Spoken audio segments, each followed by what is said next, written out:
The Rules Committee will come to order. Our country has made great strides towards equality for members of the LGBTQ plus community. Despite these gains, however, it is still legal to discriminate in areas like employment, housing, and public accommodations in most states today.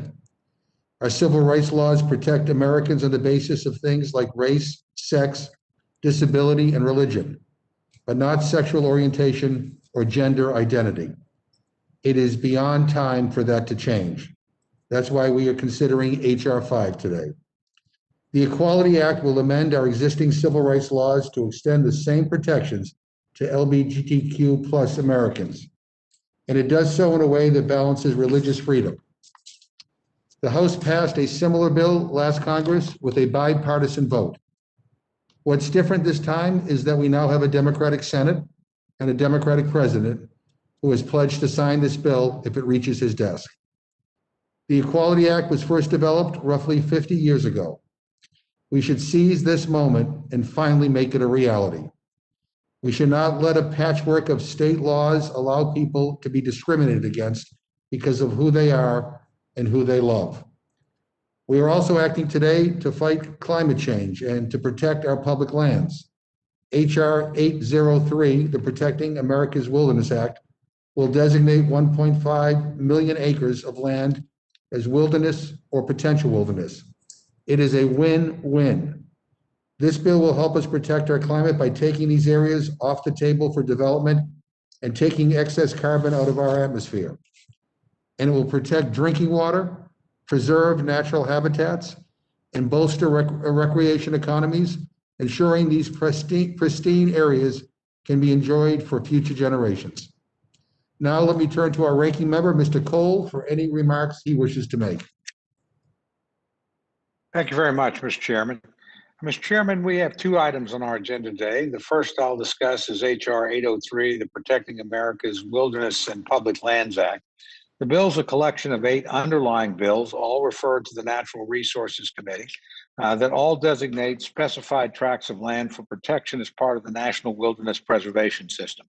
It also includes one measure that eliminates oil and gas exploration on certain lands in Arizona near the Grand Canyon.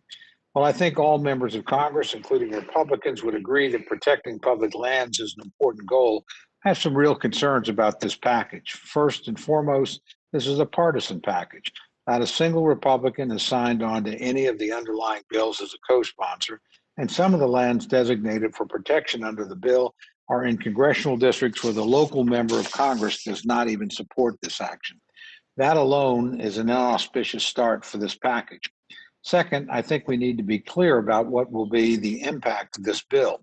While shifting lands to the National Wilderness Preservation System for protection may sound good to the casual observer, there are significant consequences that come with doing so.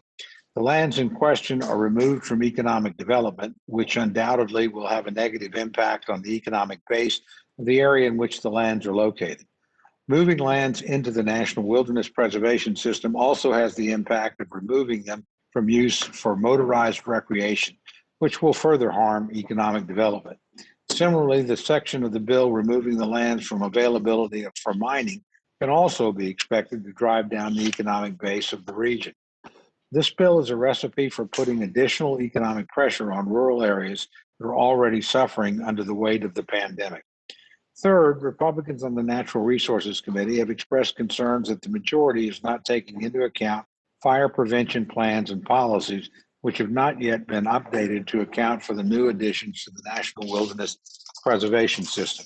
I look forward to hearing from our witnesses on these concerns. Our second item is H.R. 5, the Equality Act.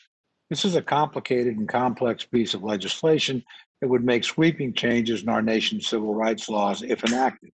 As the first matter of concern, I note that this bill is coming to the Rules Committee absent a markup in the Judiciary Committee, the Committee of Jurisdiction. Indeed, this bill was only introduced last Thursday and had no committee action prior to its consideration here today in Rules. However, my concern here is not the violation of the so-called McGovern rule, requiring all bills coming before Rules to have had a hearing and markup in the Committee of Jurisdiction.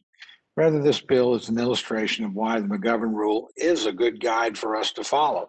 regardless of whether or not it is required.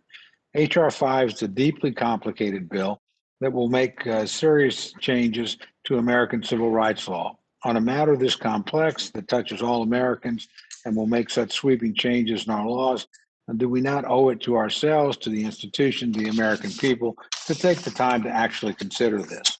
Are we not best served on something this important to take the time to let members do their due diligence, make sure that their constituents understand the implications, examine it in committee, and ensure it gets all the debate time needed so that all sides are heard and all ideas are considered? The failure to do so here is simply astonishing to me.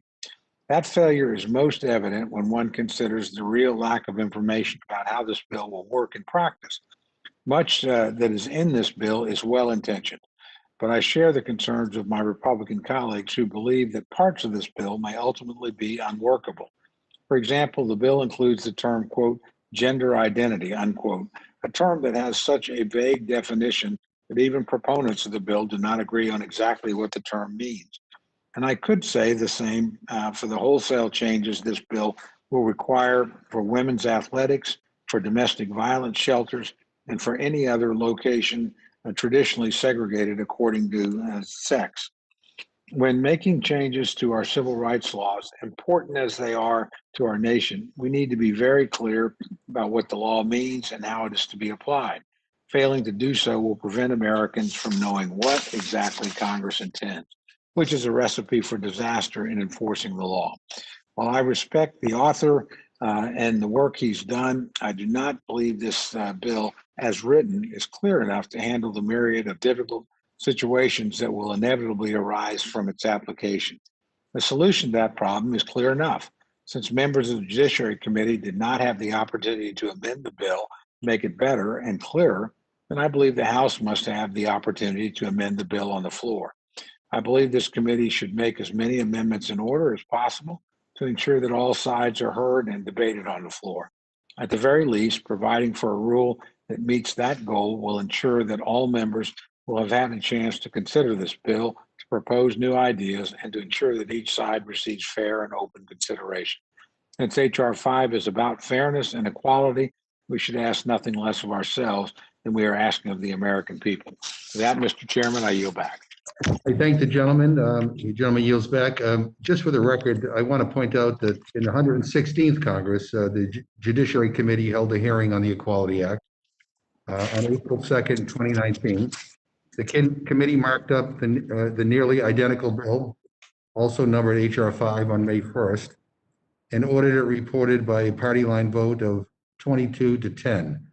The House then passed H.R. 5 by a bipartisan vote of 235 to 173, with 8 Republicans voting in favor. The Senate did not take this up. And while I appreciate the invocation of the McGovern rule, I should point out that the McGovern rule doesn't take effect until April 1st, as specified in our House rules. So in any event, I'm not. But Mr. Chairman, it's such a great idea. I don't think we should wait that long. Yeah, I know. Well, we gotta follow the rules, right? So. Yes, sir, Mr. Chairman. In any event, I am delighted to welcome our witnesses to provide testimony on H.R. 5, the Equality Act. Subcommittee Chairman Cicilline and Ranking Member Jordan, we're delighted that you are here. Without objection, any written materials you submit to rules documents at mail.house.gov before the conclusion of this hearing will be entered into the record.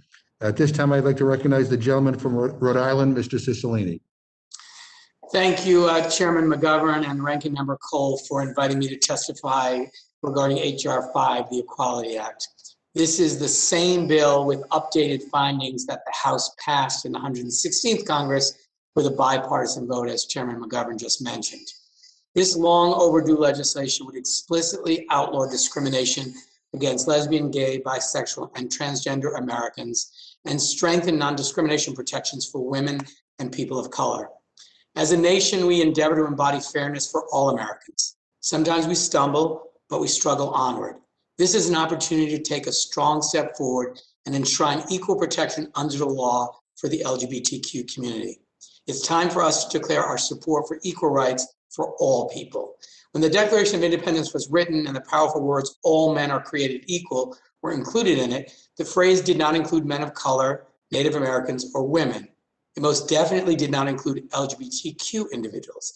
As we have done at intervals throughout our history, we have realized as a nation that the definition must be expanded. This is one of those moments. I'm grateful that the American people and the public already has a profound understanding of the need for equal protection for LGBTQ individuals. Polls consistently find Americans support LGBT non-discrimination laws. A 2020 Public Religion Research Institute poll found that 83% of Americans favor laws that would protect gay, lesbian, bisexual, and transgender people against discrimination in jobs, public accommodations, and housing, compared to only 16% of Americans who oppose such laws. It's Republicans, Democrats, and independents. Majorities of Republicans, Democrats, and independents favor non-discrimination laws that protect the LGBTQ community. Similarly, a truly outstanding group of businesses and other organizations support the Equality Act, including Kellogg, Chevron, Hershey, Toyota, just to name a few, the AFL-CIO, the National PTA, the National Association of Manufacturers, the United States Chamber of Commerce, the ACLU, and everyone in between. All believe the Equality Act should become the law of the land. The Equality Act would expand protection against discrimination for LGBTQ Americans by amending the Civil Rights Act of 1964, the Fair Housing Act, the Equal Credit Opportunity Act, the Jury Selection and Services Act, and several other laws that govern Congress. And so again, it's taking the existing civil rights architecture and adding two protected classes for individuals prohibiting discrimination based on sexual orientation or gender identity. The bill also expands the Civil Rights Act of 1964 to clarify the definition of a public accommodation so that a broader range of businesses are covered, such as retail stores and hospitals. This ensures that everyone protected by the Act receives those enhanced protections. In more simple terms, here's what the Equality Act does. It ensures that a child of LGBTQ parents will not be turned away from their pediatrician's office. It ensures that a transgender teenager can attend school without fear for their safety. It ensures that an LGBTQ employee can't get married on Saturday, post pictures on social media on Sunday, and get fired from their job on Monday. Sadly, in many states where there are protections for LGBTQ civil rights, many states, protections don't exist. Lesbian, gay, bisexual, and transgender people face discrimination in housing, while shopping, and in so many other parts of life. I believe that most Americans would be shocked to know that this is the case. Many Americans wrongly assume that LGBTQ Americans already have protection under the law. They find it inconceivable that this group of millions of Americans will remain unprotected, and this is our chance to update the law to ensure equal protection for all. The Civil Rights Act of 1964 is one of our nation's greatest legislative achievements. It's central to guaranteeing some of our most fundamental rights. Indeed, one could say it's almost sacrosanct. While H.R. 5 expands non-discrimination protections in the 1964 Act and other statutes, it was also drafted with great sensitivity so as not to erode the existing provisions of these statutes. In light of this, the committee should be mindful that even seemingly minor changes to the 1964 Act and other core civil rights statutes beyond those provided for in H.R. 5 can have significant and possibly unforeseen negative ramifications that may undermine existing protections and echo through American society for decades. Therefore, I urge this committee to resist attempts to use this bill to erode current law. As the first openly gay mayor of an American capital city, I've seen firsthand the struggles that many in my community have faced achieving the American dream. The right to live freely without fear of persecution or discrimination is one many in the LGBTQ community felt was an impossibility for so long. I thank the committee for the opportunity to testify about the Equality Act, and I look forward to taking your questions. Thank you very much. Thank you very much. I now yield to Mr. Jordan. Thank you, Mr. Chairman, and let me associate myself with the ranking member's comments. I just want to make maybe point out two big concerns that I have with the legislation. First, the bill is the result of a very rushed process. In fact, no process whatsoever. It should have gone through the normal legislative process, the normal regular order, as we like to say around Congress. Unfortunately, it didn't. Under House rule, that's supposed to mean at least one hearing and a committee markup. And as has been discussed, this bill had neither. The chairman pointed out that this bill was in front of the committee with a markup and vote last Congress, but I think it's important to understand we got 60 new members of Congress and 11 new members on the Judiciary Committee. These members have not had an opportunity to have the thorough discussion that takes place in committee and happens over several weeks of debate in the United States Congress. And I think that is a large part of the reason for the problems with the legislation. Second, and most importantly, the legislation guts the religious freedom protections outlined in the Bipartisan Religious Freedom Restoration Act and, frankly, the Constitution of the United States. The bill undermines America's religious liberty rights. I think it's important to understand the very first right, and I know this committee knows this, members of Congress know this, the American people know this. The first right in the First Amendment of the Bill of Rights is your right to practice your faith in the way you think the good Lord wants you to do so. The framers understood the importance of freedom of religion. When the RFRA Act was passed in 1993, Chairman Nadler understood it too. In fact, here's what he had to say during that debate. What has made the American experiment work has been a tolerance and a respect for the diversity enshrined in the freedom of religion clauses of our Bill of Rights. It was no accident that the framers of our Bill of Rights chose to place the free exercise of religion first among our fundamental freedoms. This House should do no less. I couldn't agree more. Without the protections of RFRA, houses of worship and religiously affiliated schools, hospitals, nonprofits, and other entities will be forced to act contrary to their beliefs or to stop offering certain services to the public, certain services they may have offered for years and decades. This bill offers no protection for doctors who decline to perform abortions due to sincerely held religious, moral, or ethical beliefs, and it would also undermine existing prohibitions on the use of taxpayer funds for abortion services. Americans would no longer would be free to live, work, and serve in their communities in a way that is consistent with their faith. That is why I think this bill has serious problems, and I oppose it and hope, as the ranking member indicated, Mr. Chairman, that the committee will see fit to allow amendments to be offered on the floor where we can have a real debate about the concerns that the ranking member raised, that I raised, and the folks who will present their amendments will raise in a few minutes. And with that, Mr. Chairman, I yield back. Thank you very much. Yeah, I feel very strongly that we ought to move forward on this bill, and I think it's the right thing to do, and it's long overdue. So I have no questions. I will yield to Mr. Cole for any questions he may have. Thank you very much, Mr. Chairman. Just a couple of questions for Mr. Jordan. Mr. Jordan, I'd like to discuss, and you touched on this in your testimony, how drastically this bill alters religious freedom beyond the cases related to the LGBTQ community. H.R. 5 forbids raising the Religious Freedom Restoration Act, a bipartisan law preserving and protecting religious freedom in this country, as a claim or defense to the application of the Equity Act. This prohibition applies to every federal law amended by H.R. 5. Is that correct? Right. You can't, I appreciate the question from the ranking member. You can't raise the very first right mentioned in the very first amendment to the Bill of Rights as part of the United States Constitution. You can't raise that. That is our fundamental concern with the legislation. And again, if we'd have had, I think, the process that we normally have around here, maybe we could have worked on this, dealt with this, and addressed this issue. But I think that's the number one concern that folks on our side of the aisle have problems with. Let me build on that a little bit. And like you, I find this a very troubling aspect of the legislation. Civil Rights Act of 1964 permits houses of worship to make employment decisions based on religion.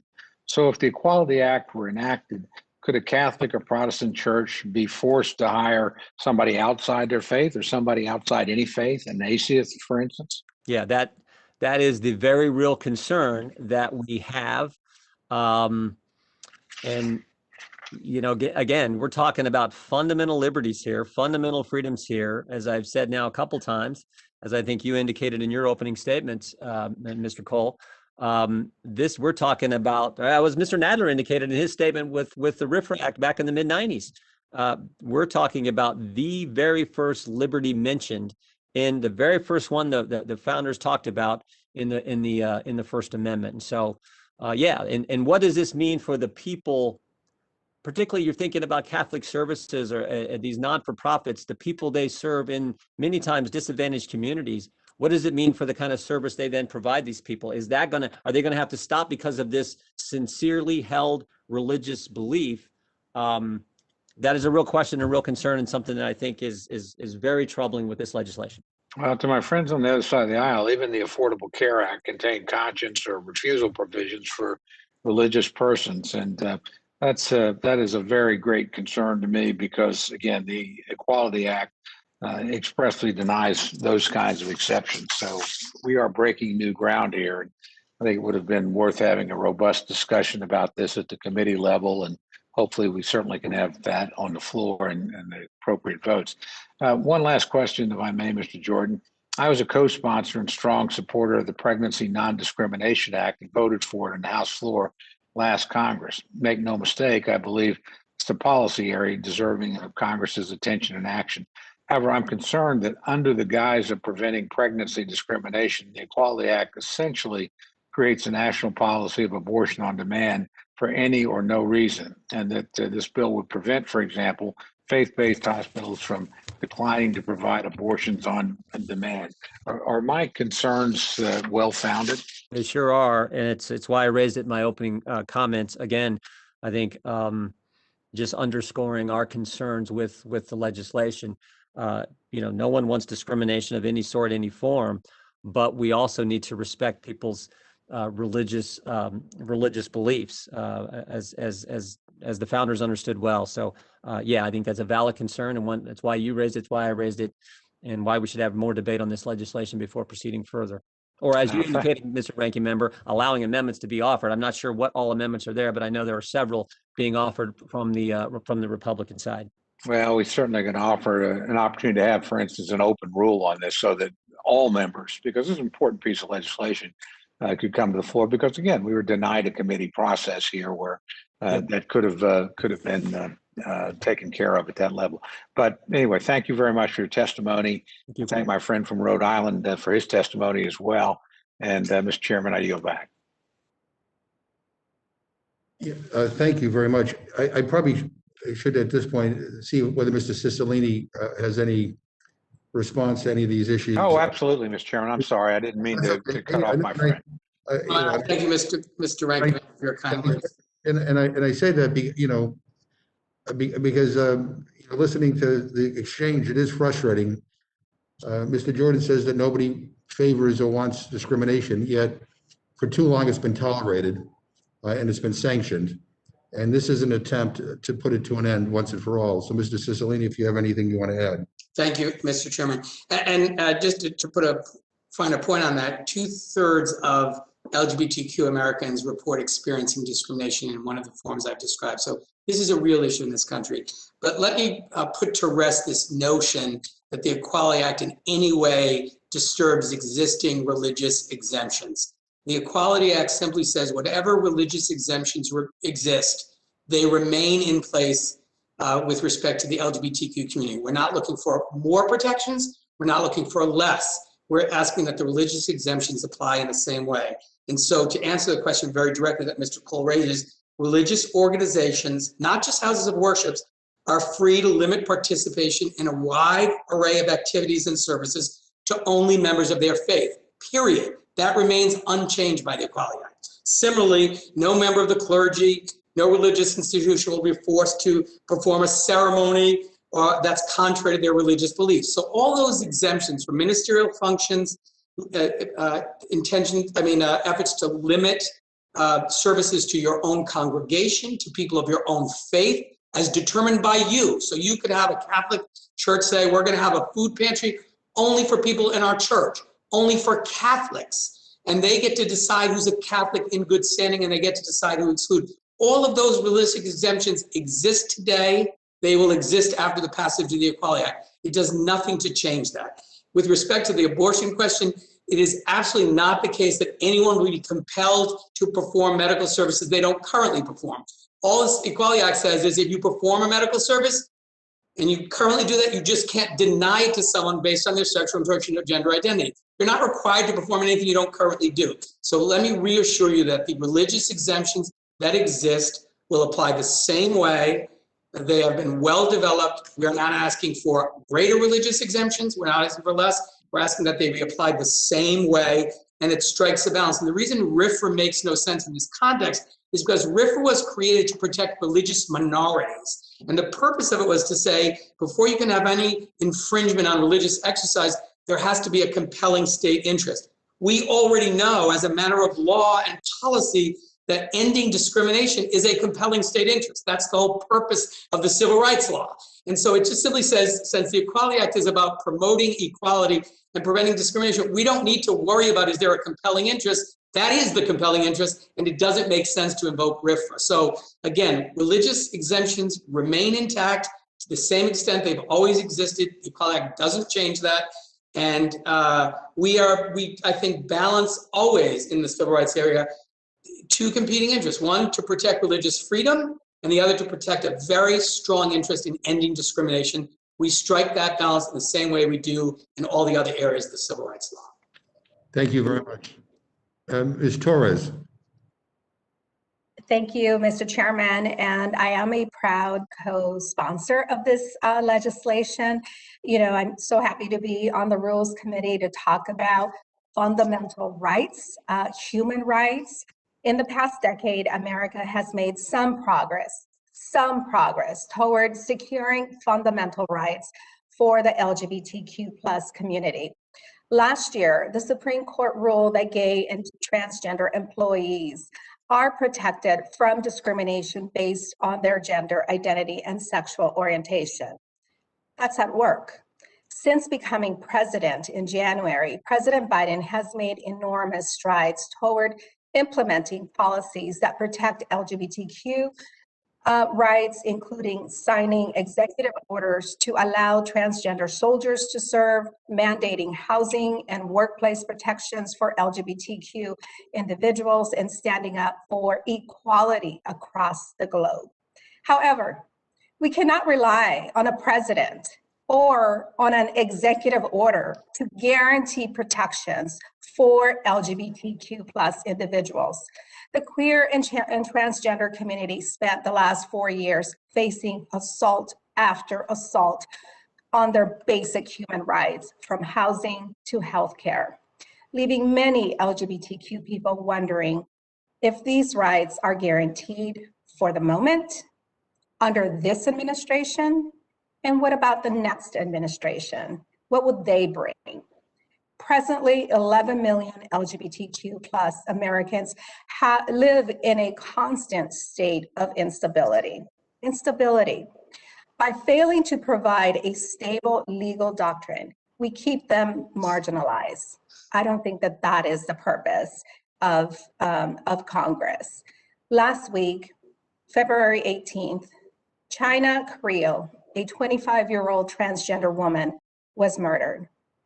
She is the 7th transgender person to be murdered in just 6 weeks into the new year. Discrimination and bullying from a young age led 40% of LGBTQ youth to seriously consider suicide in the past year. It's time we say enough. And as Congress, we must send a message that it is unacceptable, and that we must guarantee LGBTQ constituents their fundamental rights. In America, 29 states do not have comprehensive laws prohibiting discrimination for LGBTQ plus people, which is why we need action at the federal level now. The Equality Act will codify in law these basic protections, and I urge my colleagues to stand with our LGBTQ constituents and pass this legislation. Mr. Chairman, I have no questions, and I yield back. Thank you very much. Mr. Burgess.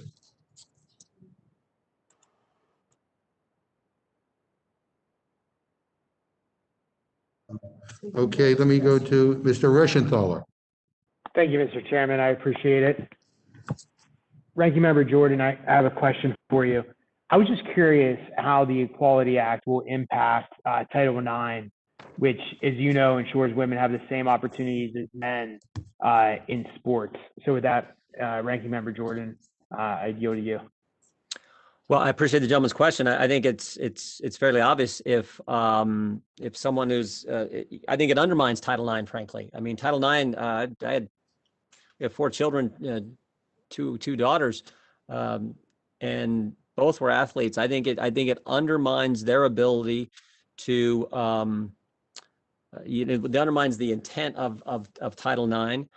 We've all now seen examples where you have an individual who biologically is male competing against females, and we see the results. So I think it's a problem, and then you don't have to take my word for it. There have been all kinds of amazing female athletes, typically on the political spectrum on the left, who have said who've raised some of the same concerns. So that is a concern. I think lots of parents, lots of moms and dads out there would be nervous about this and the impact it may have on their daughter, particularly a daughter who is pretty darn good athlete and looking for opportunities to compete at the next level at the university and collegiate level.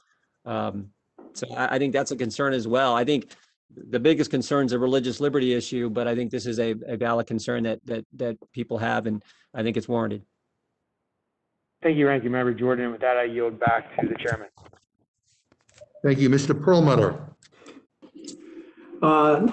Thanks, Mr. Chairman. I think Mr. Cicilline did a very good job responding to the concerns that were raised by Mr. Jordan. I'm a co-sponsor of this bill. This kind of discrimination has to end. And, you know, I mean, sometimes particular rights kind of bump into each other, but it starts with equality, starts with no discrimination from my point of view. And I appreciate Mr. Cicilline and his advocacy on this particular piece of legislation. I yield back. Ms. Fischbach. Thank you, Mr. Chair. If this becomes law, Americans can expect government-imposed limitations on the free exercise of religious liberty, businesses forced to cover the cost of abortions, and medical providers required to perform abortion, even if it is in conflict with their deeply held beliefs. Unfortunately, that is just the tip of the iceberg. So today, I speak on behalf of the pro-life Americans in my district and across the country who fear this legislation will be manipulated by the radical left to impose its will and create a legal right to an abortion right up to the moment of birth. A majority of Americans support at least some restrictions on abortion, including making sure taxpayer funds are not used to fund abortions. Instead of respecting all the rights of all Americans, this bill will impose a top-down abortion mandate that interferes with state and federal laws that protect the right to life and will force doctors, nurses, and other medical providers to participate in abortion procedures, even if it goes against their beliefs. As a Minnesotan, as an American, as a woman of faith, and as a mother and a grandmother, the issue of life is personal to me. Life is precious from conception until natural death. And I would like to ask Ranking Member Jordan, can you expound a bit on how the Equality Act allows for increased abortion through necessary, possibly the adoption of the definition of sex? Yeah, well, I appreciate the gentlelady's comments and question. Let me just go to this fundamental issue about the RFRA. I mean, if you look at the legislation, page 25 of the legislation, it stipulates that the Religious Freedom Restoration Act cannot be used as a defense to any claim under the legislation. So that's our concern. And frankly, I mean, this would be something that I think would have had serious debate if we'd have had a markup in the committee and had the debate that you typically have with legislation, especially with 60 new members of this Congress, 11 new members on the Judiciary Committee. That is the concern when it comes to protecting the sanctity of human life, when it comes to religious groups affiliated with the church, affiliated with the religious group, nonprofits affiliated with the religious entity. That is the concern, because the legislation itself specifically prohibits using the Religious Freedom Restoration Act as a defense against what it's attempting to do. And because of that, without this protection, houses of worship, religiously affiliated schools, hospitals, nonprofits, and other entities will be forced to act contrary to their belief. And this is where it would impact that doctor at a Catholic hospital who understands that doesn't want to take the life of an unborn child. That is the concern that I think the gentlelady understands, and why you asked the question. Thank you, Mr. Chair. I yield back. Yeah, thank you. Before I yield to Mr. Raskin, I want to give Mr. Cicilline an opportunity to respond, because I have to tell you that one of the things that's really frustrating me about this debate by some of the opponents is that there's no outrage over the discrimination, no outrage over the bigotry that the LGBTQ plus community has to face every day in so many states across this country. I mean, it's blatant discrimination, and I'm puzzled why this is such a controversial issue, but nonetheless, it seems to be. And we're talking about things that I'm not sure have any direct relationship to what this bill does. But Mr. Cicilline, why don't you respond to the issue of the sports and abortion and all the other stuff? Thank you, Mr. Chairman. Let me be very clear. This bill has nothing to do with abortion. It doesn't change any laws about abortion.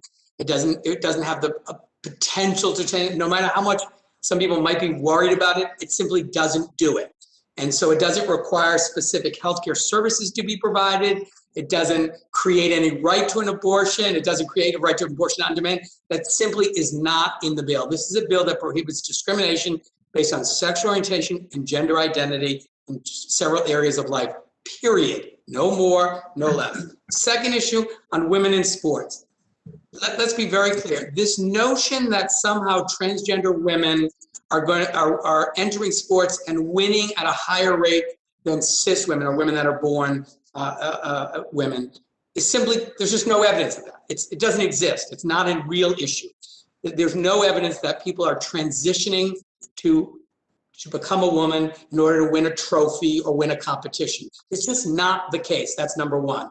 Number two, Title IX remains intact. There are no changes to Title IX. Title IX already protects the right of cis women to participate in sports and to be treated fairly. The Equality Act says the same protections exist for transgender women, and you have to figure out how to respect the rights of both of those groups, period.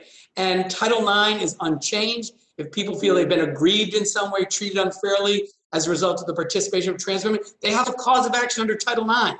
And so that remains completely unchanged. And finally, I don't know how forcefully I can say this, the religious exemptions that is causing people to kind of worry about simply remain intact. The Equality Act doesn't change those religious exemptions. So again, I'll repeat it. If you run a food pantry at a Catholic church and you want it to be only for members of your church or your congregation, you can do so. You can exclude people. You can say, we only want Catholics to come and get food, and we will decide as a faith community who is a Catholic in good standing. And so you can exclude members of the LGBTQ community.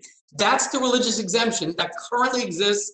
It remains intact. The Equality Act doesn't change it in any way. So with all due respect, the notion that people are just troubled by stuff kind of in the abstract, the bill answers your questions and should reassure you religious protections are intact. Abortion has nothing to do with the bill, and transgender women have been and will continue to be able to participate in sports, but treated fairly. And I thank you for the opportunity to respond. Thank you. Mr. Raskin. Thank you, Mr. Chair. Can you hear me? Yes. Okay, good.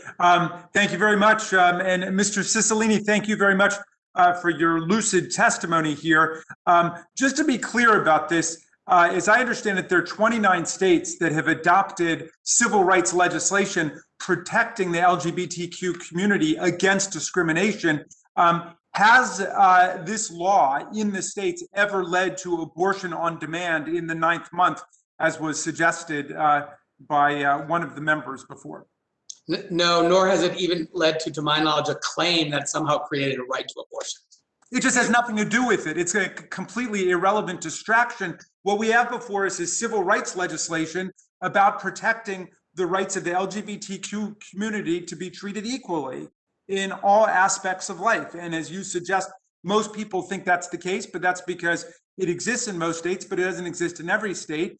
And the way that civil rights legislation has always worked is that it bubbles up from the states and there's a movement in the states, and then finally Congress catches up with the people and says this is something that we should be doing nationally. What's interesting about that process is that religious free exercise arguments have been mobilized always against civil rights progress every step along the way, whether you're talking about race or gender or sexual orientation. If you go back and you look in 1964, the Supreme Court decisions, Ali's Barbecue case, any of the cases dealing with the Civil Rights Act of 1964, people were making religious free exercise arguments. No, we don't want to serve you in our lunch counter. We don't want to serve you in our drugstore. We don't want to serve you in our restaurant because we have a religious objection to either, white establishments serving African-American customers or mixed groups coming in. It violates our religious freedoms. And at every point, the Supreme Court has said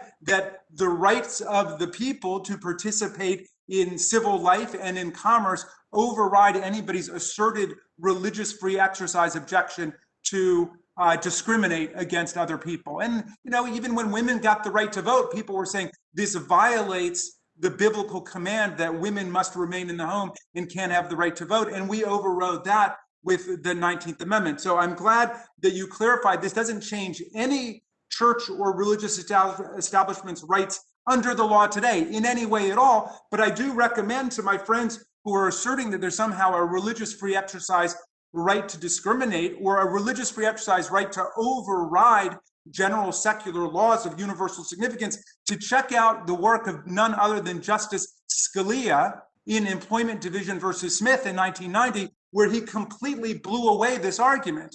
And in that case, what you had was members of the Native American religion who were asserting that they had a right to use peyote because it was a sincere and integral part of their religious practice without any adverse secular consequences by the government. And Scalia said, no, if you've got a universal law that applies to everybody and it's not adopted for the purposes of persecuting anybody because of their religion, then everybody's got to accept it. And they cited cases dealing with child labor, where a lot of religious groups or cults were saying we have the right to use our children to go out and pass out our literature 12 hours a day. That's part of our religious practice. And the Supreme Court said, no, the child labor laws apply to you. So I'm afraid that Justice Scalia, in his wisdom, has rejected categorically the arguments that were being made by some of our colleagues before. In any event, your legislative program specifically allows any religious freedom that exists right now to continue to exist, and nobody is compelled to engage in any medical practice against their will, much less abortion, which just has nothing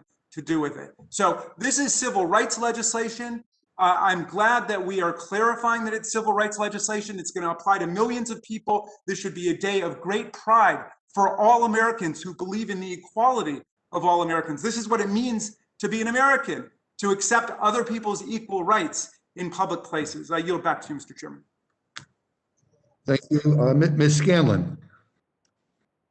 Thank you so much, Chairman. I hate following Mr. Raskin because he always says all the right things. So I wholeheartedly endorse his remarks.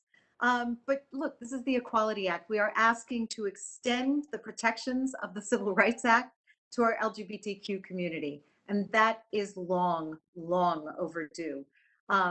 There's a very active LGBTQ community in my district. And we've seen great strides in terms of, sharing that pride, sharing equality. But we know we've got so far to go. We've had more murders of transgender women of color in Philadelphia in recent years than it just pains me to think about it. So we have a long way to go. Mr. Cicilline, we've had some suggestions here about the Equality Act somehow preventing girls from being able to participate in sports because of their transgender peers who might also want the opportunity to participate in sports. And as someone who grew up with two sisters and was very glad to see Title IX come into effect and have the opportunity to participate, I know that we still have not advanced the cause of girls in sports enough, and we still have a ways to go there. But I don't think that we advance equality for everyone by bullying our transgender children who might want to participate. Can you tell us anything about this argument that somehow the Equality Act is going to deny girls the opportunity to participate in sports? Yes, thank you for your question. There are many threats to women and girls in sports, including inadequate funding in women's sports programs, sexual assault and harassment, inadequate investment in women coaches and women in leadership positions, and lack of equal pay in professional sports. The presence of women and girls who are trans is not one of those threats, however.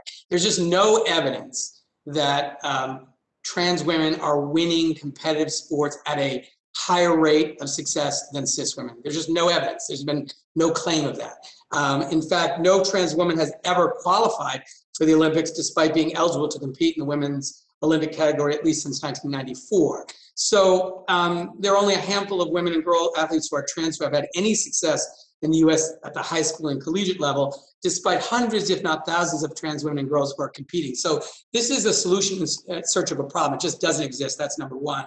Number two, Title IX that you referenced remains fully intact, which provides a whole array of remedies for women who feel they've been treated somehow unfairly or denied equal access in athletics, and it's worked successfully. It remains untouched by the Equality Act.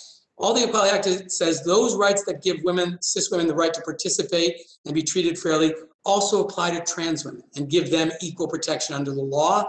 And that's why many major sports organizations, including the Women's Sports Foundation and the National Women's Law Center, and a number of other women's sports organizations, the women leaders in collegiate sports, the American Association of University Women, the Women's Sports Foundation, and the National Women's Law Center all endorse and support passage of the Equality Act. So it will not in any way interfere with the right of women to participate in sports, and it will only strengthen the ability of trans women to participate as well and protect them from discrimination. Thank you. And I would note, I guess, you know, as in some of the other civil rights laws that I think Representative Raskin mentioned, that these things bubble up through the states. I would note that 20 states already allow transgender children to participate in sports based on their gender identity. And we haven't seen the kind of, you know, upending of girls' sports that has been suggested here today. With that, I yield back. Thank you. Thank you very much. Mr. Morelli. Thank you, Mr. Chairman, and thank you for bringing up this important bill. I see this essentially evolving a vital basic human right. I'm a proud co-sponsor of the bill, and I think as it relates to the First Amendment, in this act, Congress is not making a law which would establish a religion, nor does it prohibit the free exercise thereof. And I would associate myself with the remarks made by my colleagues who are far more eloquent on the subject, and appreciate everything they've said. And with that, I will support the resolution, the rule, the underlying resolution. I yield back. Thank you. Thank you. Ms. Ross. Thank you very much, Mr. Chairman, and thank you so much to Congressman Cicilline for bringing this Equality Act forward. It is long overdue. What we have seen is that the people, the Supreme Court, and our businesses are far ahead of this Congress and many states in recognizing the dignity and equality of all people. I'm from a state that desperately needs the Equality Act because in recent years, we've had laws passed taking away the rights of LGBTQ people.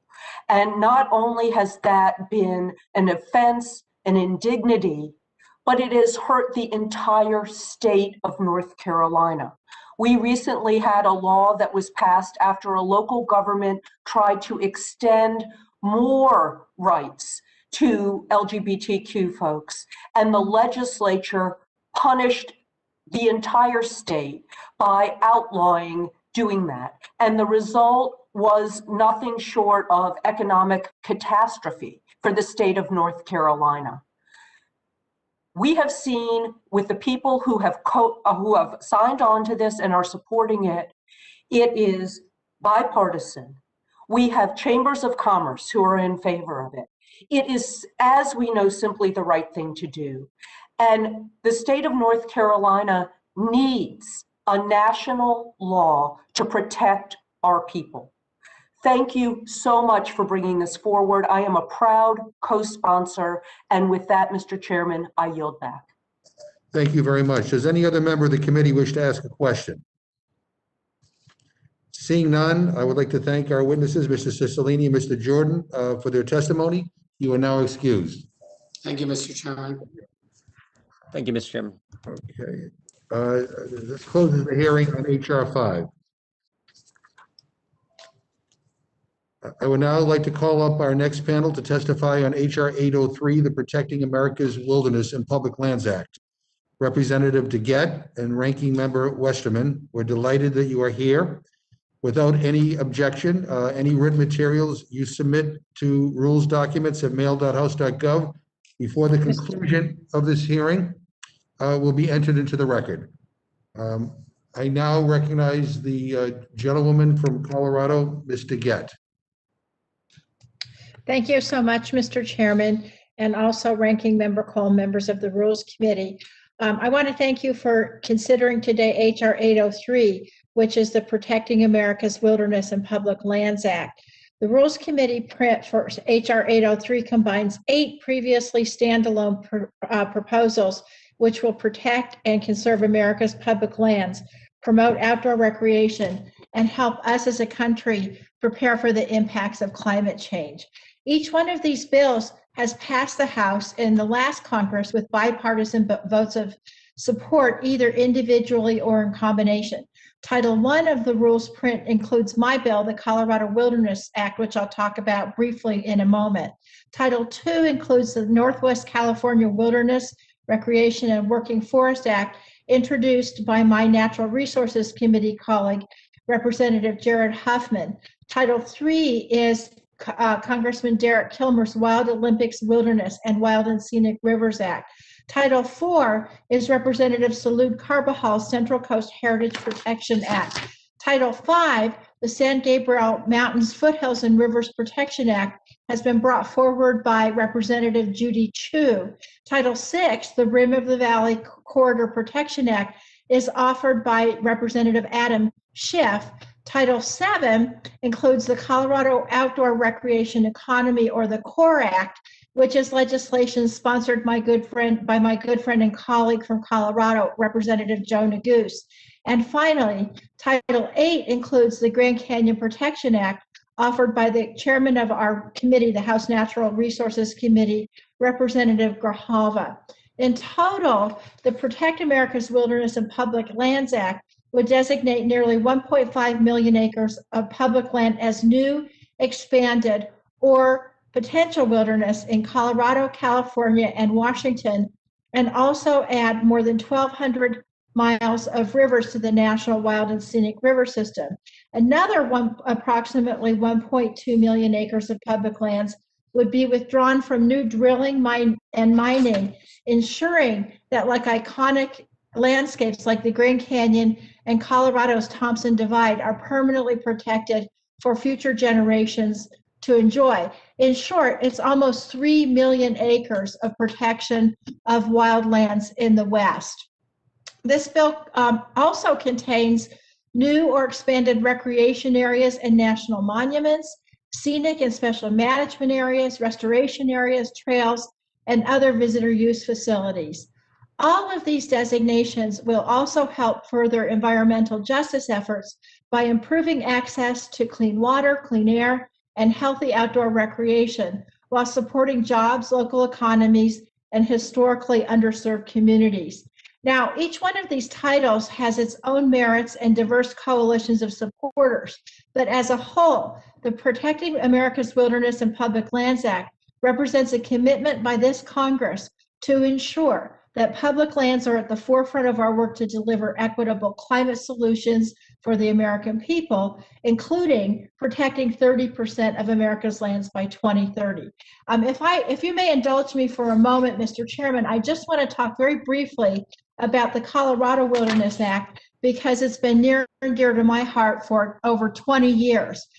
In my portion of the bill, it's 660,000 acres of Colorado public lands, almost all of which have been designated and managed as wilderness study areas since the mid-1980s, for almost 40 years.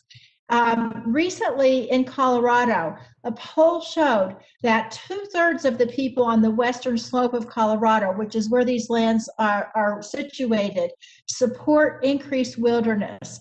And this bill is a result of many, many years, not just by myself, but by advocates and community activists, to make sure that we protect these very, very special areas.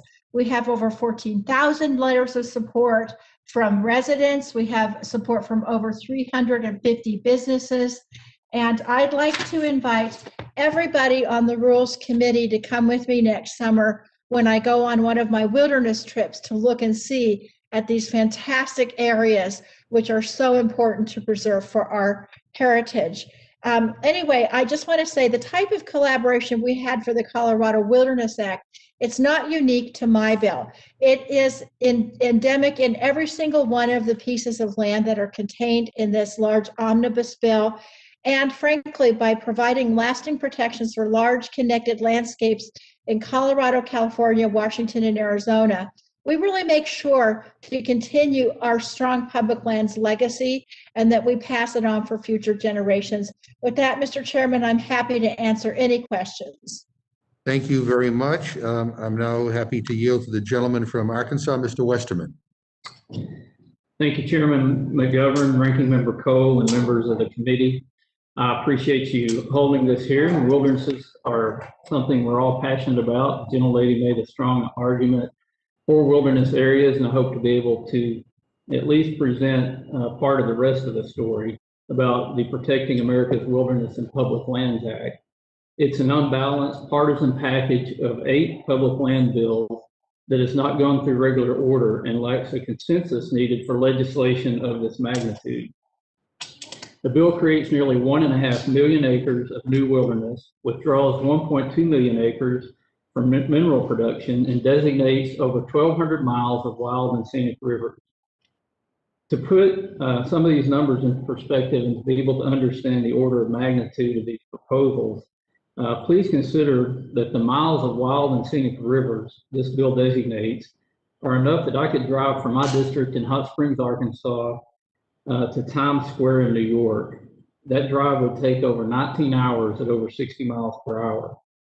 Additionally, the amount of wilderness designated in this bill is nearly equivalent to the size of President Biden's home state of Delaware, and the bill's mineral withdrawal is significantly larger than the state of Rhode Island. Despite the fact that this bill has huge implications for 4 Western states, this bill has not gone through regular order. In fact, this bill was put on the floor calendar before the Natural Resources Committee had even organized.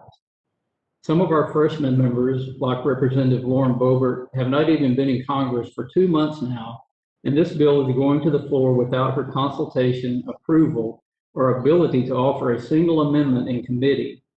This is particularly egregious because nearly 2/3 of the wilderness designations in Title I of the bill are in her district.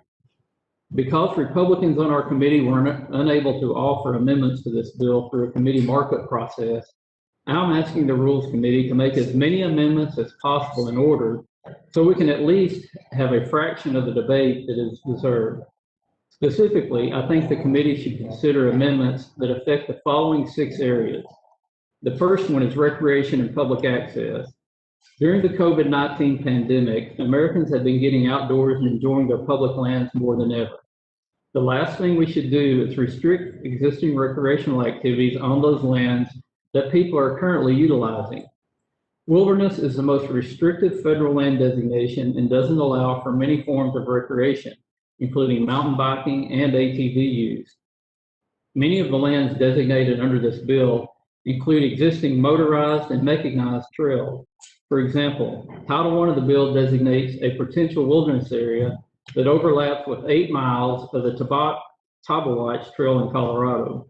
This trail connects Grand Junction and Montrose and is very popular with mountain bikers and motorized recreationists.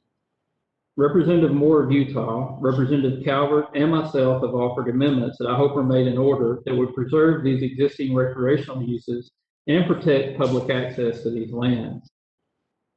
Number 2 is forest health and wildfire mitigation. 2020 was a historically bad wildfire season that saw millions of acres across the West burn.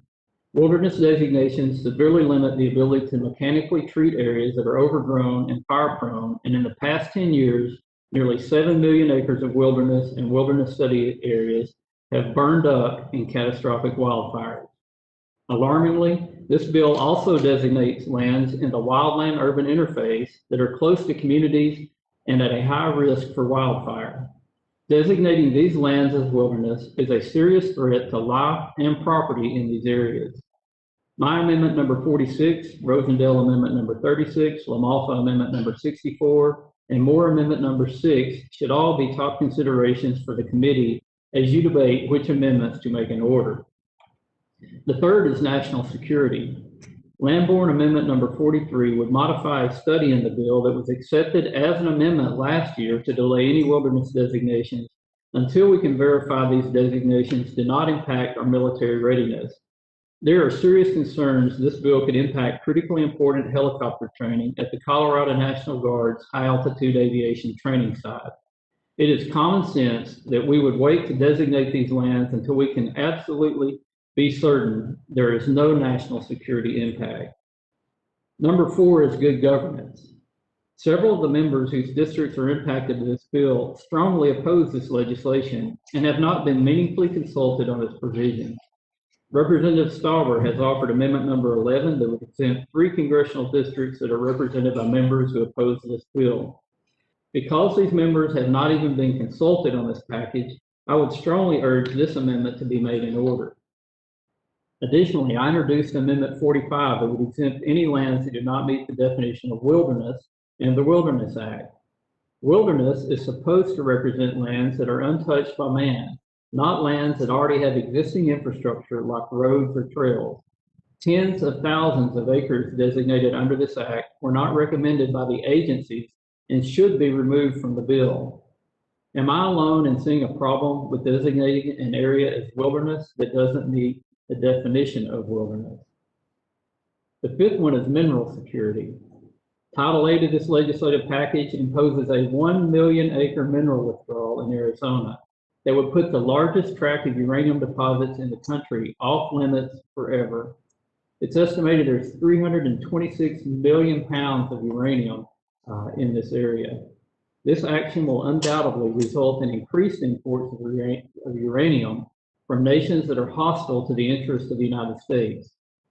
Gosar Amendment number 29, Burgess number 22, Rosendale number 32, and Hearn number 53 would require the administration to certify that the proposed withdrawals will not negatively impact the national security of the United States by increasing our reliance on nations such as Russia and China for our critical minerals, including uranium. Additionally, Curtis 47 would require the Department of Interior to study the mineral deposits in each of the proposed withdrawal areas to ensure that we are not indefinitely locking up minerals needed for battery storage, renewable energy technology, and electric vehicles. Number 6, and the final issue, is water rights. The Western states are governed by our senior water rights doctrine, usually determined by a state water engineer or board. This doctrine has been in place for over a century and a half in both Democrat and Republican administrations. Yet this bill circumvents state water rights primacy in some cases. My Western colleague from Idaho, Mr. Fulcher, has 2 amendments to protect state water from federal preemption. In addition, Mr. Newhouse has an amendment that protects existing contractual water supplies under this bill. I request that these amendments be made in order. In conclusion, I would like to urge my colleagues to oppose this bill and make the amendments I mentioned earlier in order. Thank you, and I'll be glad to answer any questions. Thank you very much. I have no questions. Mr. Cole. Thank you very much, Mr. Chairman. First, I'd like to ask unanimous consent that a statement from Representative Calvert concerning this legislation be placed in front of the, and particularly his amendment, number 63, be placed into the record. Without objection. Thank you very much, Mr. Chairman. Mr. Westerman, you went through what I find a very troubling list of members who have areas impacted by this bill who feel like they weren't consulted at all and that their input wasn't sought or certainly heeded. You have any sense as to why the committee is continuing this troubling trend? And when I first got here, which granted was long before you did, we really paid a lot of attention to what a local member had to say about his or her district when we were putting lands in trust. We just assumed that they knew the stakeholders, they knew the place, that they had a unique perspective. As a matter of fact, I find it rather odd that we're going to be talking about returning earmarks because we want local, members to have input on things that are very local where they tend to have knowledge. And it seems to me public lands is very much that sort of an issue. I would expect to know my district and these issues better than most other people. I would expect these members know their districts and their constituencies better. So can you, is there much discussion on that in the Natural Resources Committee and much concern on your part and your fellow members? Ranking Member Cole, I appreciate you highlighting that. I started legislative service in the state legislature, and one of the, I would call it an unspoken rule of decorum is you don't propose legislation that's going to affect somebody else's district without first consulting with those members, because they are the ones who are closest to the people back in their district. They understand the needs, and they're the ones that are going to have to go home and answer to their constituents. So I can imagine what it would be like. Probably will, if we continue down this road, we'll probably experience it someday where somebody else proposes legislation in my district and doesn't seek my input on it. And to me, it's just ignoring the will of the people when you don't talk to the person who is represented or elected to represent those people. So I have a personal problem with it, and I think all members of Congress should really respect the rights of members to represent their district, and think about how you would feel if you were in these folks' shoes to have something really crammed through without your input on it. It concerns me. Second question, can you give me an idea what kind of opportunity local officials and stakeholders and groups had to talk about what the impact might be, not just members, but actually people from the affected areas come up and be able to present their views in front of the committee? Well, as I said, we haven't even had a hearing on these bills during this Congress. There were some hearings in the last Congress on some of these issues. Again, we put 8 bills in one package here. As you can imagine, when you look at 8 bills affecting different parts of the country, there's going to be local stakeholders who have a problem with it. We've got new members of Congress who haven't had a chance to voice their opinions and ideas and objections to these bills. So, not only have we cut members of Congress out of the debate, we've cut local stakeholders out of the debate. It's unfortunate that this package is going to the floor so quickly. I don't know what the rush is when we couldn't have hearings, invite those stakeholders in, get that input from local communities. But unfortunately, here we are, and we're trying to make the best of it with amendments. But as a whole, the whole process is flawed. Well, I just want to associate myself with your request that those amendments be made in order.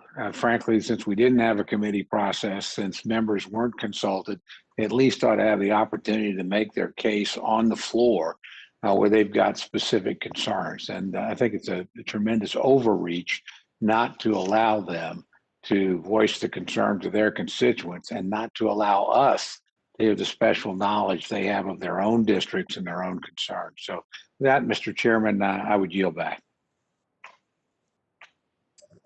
Thank you. And I just would like to ask unanimous consent to insert in the record kind of the legislative history surrounding this legislation. In the last Congress, there were multiple markups. I just point out for the record. Mr. Gett, did you want to respond at all? Thank you, Mr. Chairman. I was just going to point out in the last Congress, there were multiple hearings and multiple markups on all of these bills. And I believe all of these bills passed the House last year on a bipartisan basis. At least I know the PAW Act passed the House twice on a bipartisan basis, and it is the same bill as the last Congress. Well, with all due respect to that argument, since it was my question, if I might respond, number one, this isn't the last Congress. It doesn't have the same partisan balance as the last Congress, and frankly, it has 60 new members. Those members also ought to have an opportunity to participate. If it didn't make it through the last Congress, it ought to go back to go, like most legislation does, and work its way through. And if it's got all the merits that folks claim, then the result will be the same. It'll still pass the House, but those members deserve to have an opportunity to have their voices heard as well. And that just didn't in this case. Yield back, Mr. Chairman. Ms. Torres. I have no comments, Mr. Chairman. Thank you. Mr. Burgess. Thank you, Mr. Chairman. I guess the question I would ask Mr. Westerman is, that was a pretty impressive list that you ran through. I don't recall having ever received testimony from either majority or minority chairman or ranking member of a committee that went through such detail as to problems that members had. Presume some of them on your committee. Is that correct?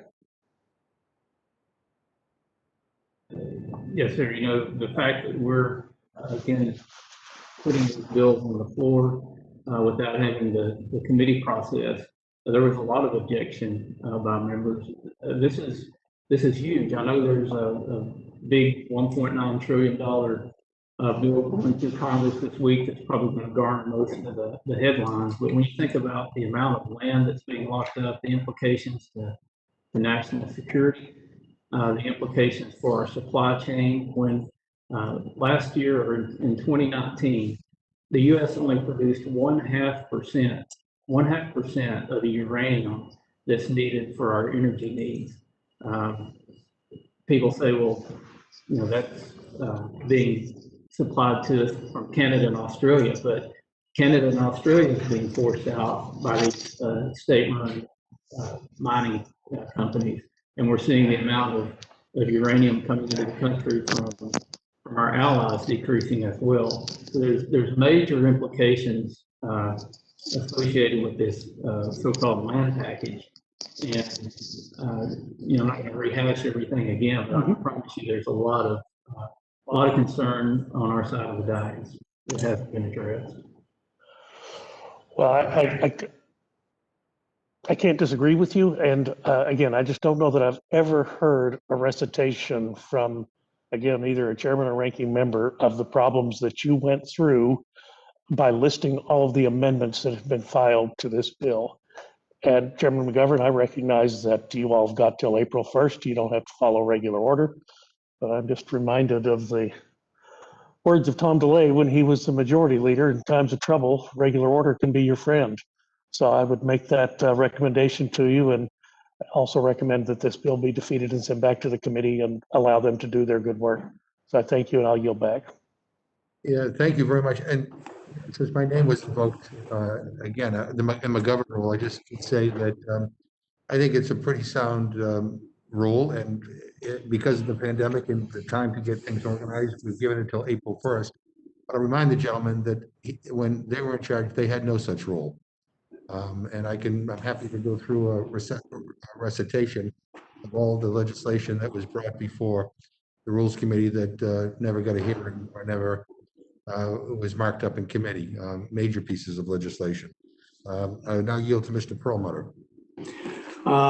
Thanks, Mr. Chair. And by my count, this is the third time we've heard this bill within the last year. And I would say, I'd ask my friend, Ms. Daggett, how long have you been working on this public lands legislation? Mr. Perlmutter, the first time I introduced this bill was in 1999. So that's over 20 years ago. The bill was brought to me. So the areas in the Colorado portion of the bill were designated as wilderness study areas in the 1980s. They're primarily all low-lying BLM canyon country wilderness study areas.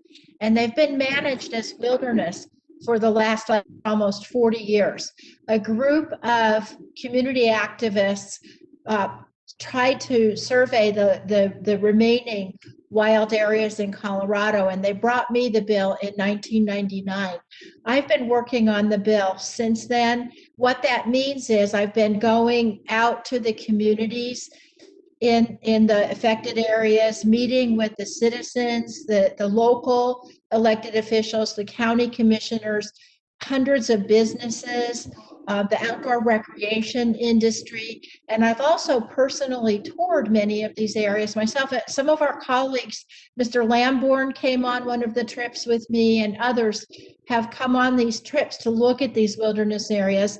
And we use approved methods. So, you know, there's a lot of ways you can get into these areas. You can hike, you can horseback ride, you can raft, you can do a number of things.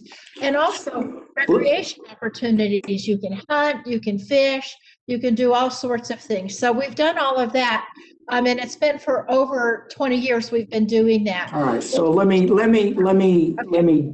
guide you here a little bit. So in that time, again, by my count, there have been at least 4 or maybe 5 other members of Congress that have represented the area that you've been touring on horseback and by hiking and everything else. Because Mr. Cole challenged us, or challenged you, is like the person who represents that district knows best what's going on in that district. I would challenge that assumption or presumption by him that you've been working on this a long time. You've been basically over all of that ground.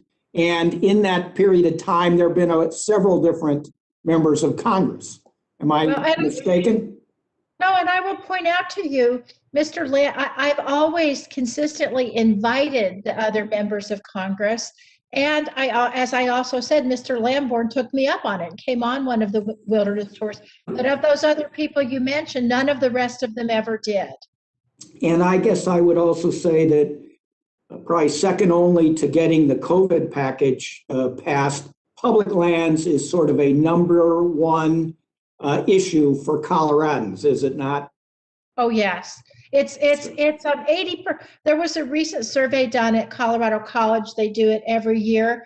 80% said that they think it's a top priority to preserve more public land. 80%. So I would just respond to Mr. Cole and to Mr. Westerman, who make legitimate arguments that this has been going on for 20 years, that Congresswoman DeGette, Senator Udall, Senator Bennett, Congressman Salazar, all have been involved in an effort to preserve these public lands. And at some point, you quit twiddling your thumbs and you move forward on something that's so important to the people of our state. And I thank the gentlewoman for pressing on with this public lands legislation. It is very important to us, and I yield back. Mr. Perlmutter, can I just say one thing? Is the description I give for the Colorado lands, the same processes have been in place for all of the other land that is included in this bill. Can I yield back, Mr. Chair? Thank you. Mr. Reschenthaler. Thank you, Mr. Chairman. I appreciate it. My questions are directed at Ranking Member Westerman. Ranking Member Westerman, can you just do me a favor and elaborate on the Grand Canyon Protection Act, and specifically how that will impact uranium development and how that will impact any national security issues and implications? Well, I think that goes to into the bigger discussion about, some of these bills have been passed before, passed on a bipartisan basis, but here we've got wilderness area designations lumped in with mineral withdrawals. And when we look at, the big picture on what's going on at the Grand Canyon, there's already a protected buffer around the Grand Canyon with the Grand Canyon National Park. There's no mining in the Grand Canyon. There never has been, and nobody desires to mine within the Grand Canyon National Park. We're talking about borders that are miles away from the Colorado River. These are lands where these uranium deposits are. A lot of these are state lands that would be used to fund schools and emergency services. And by imposing this wilderness designation, to understand the magnitude of it, this goes from the Grand Canyon all the way up right to the Utah border. We're talking about 40 to 50 miles of area that's going to be taken out and put into wilderness area. Back in 1984, there was an agreement between the Utah and Arizona delegations, and there was a wilderness designation that was put in place. There were several environmental groups involved in this, and there was a land area set aside for mineral exploration. And again, it's got federal lands, state lands, and some private land in it. And that's the problem with these kinds of bills, is you just go in and it's never enough. You can't just quote preserve wilderness. We see what's happening to wilderness areas all across this country, where 7 million acres of them went up in forest fires because we've taken land and taken any kind of scientific management off of that land and said we're going to let nature run its course, which is a form of management. But don't be mistaken to thinking that nothing's going to happen to this land. Those trees are going to continue to grow. You're going to get a catastrophic event like a man-made or lightning-caused wildfire, and something that you want to preserve is going to change very drastically when it goes up in smoke. And we can be good conservationists. We can go in and manage this land properly. We can extract minerals from it. We can negate the catastrophic impact of wildfire. We can use fire as our friend to keep these lands healthy and safe. But just saying we're going to draw a border around it, call it a wilderness area, and it's going to be hunky-dory from there on out is not any way to be good stewards of what we have. And there's several problems with designating this Grand Canyon area as off limits, any kind of mineral extraction. Nobody wants to mine inside the Grand Canyon. Nobody wants to destroy our public lands. Republicans, Democrats, and independents alike take great pride in the federal lands that we have.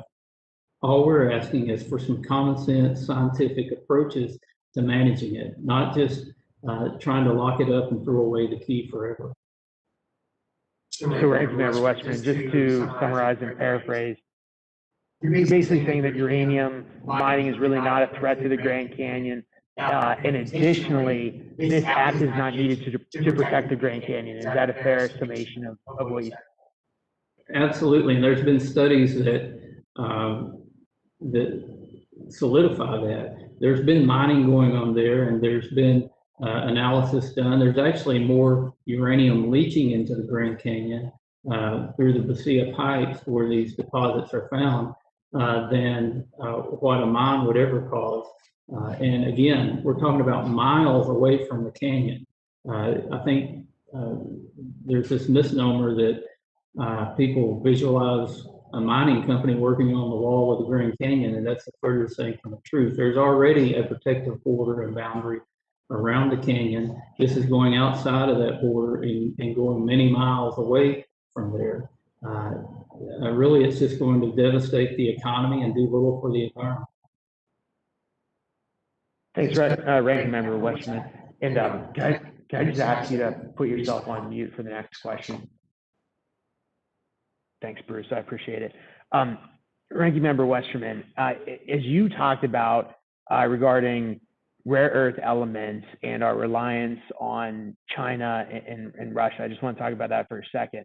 Our nation is currently reliant on China for rare earth elements and other minerals that are components, frankly, that are needed for everything from jet planes to cell phones. This is obviously a significant economic and national security threat, as China could very easily just cut off our supply of rare earth elements.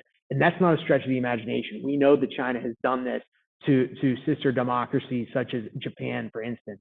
So with that said, Ranking Member Westerman, would HR 803 impact our ability to domestically produce critical minerals and thereby empowering China?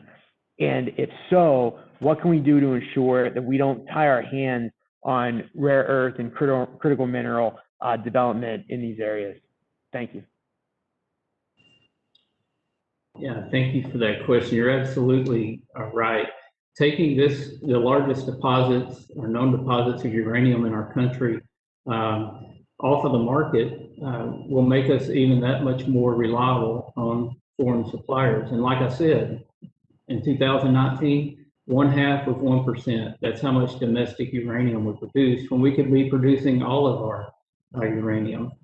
I mentioned earlier the argument about Canada and Australia supplying uranium. Well, that number is going down too. It's down to 39%.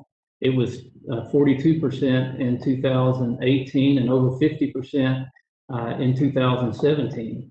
But now our suppliers are Russia, Uzbekistan, China, and China's got these mines in Namibia. A lot of times, they have no environmental regulations, and they can't extract these materials nearly as well as we can.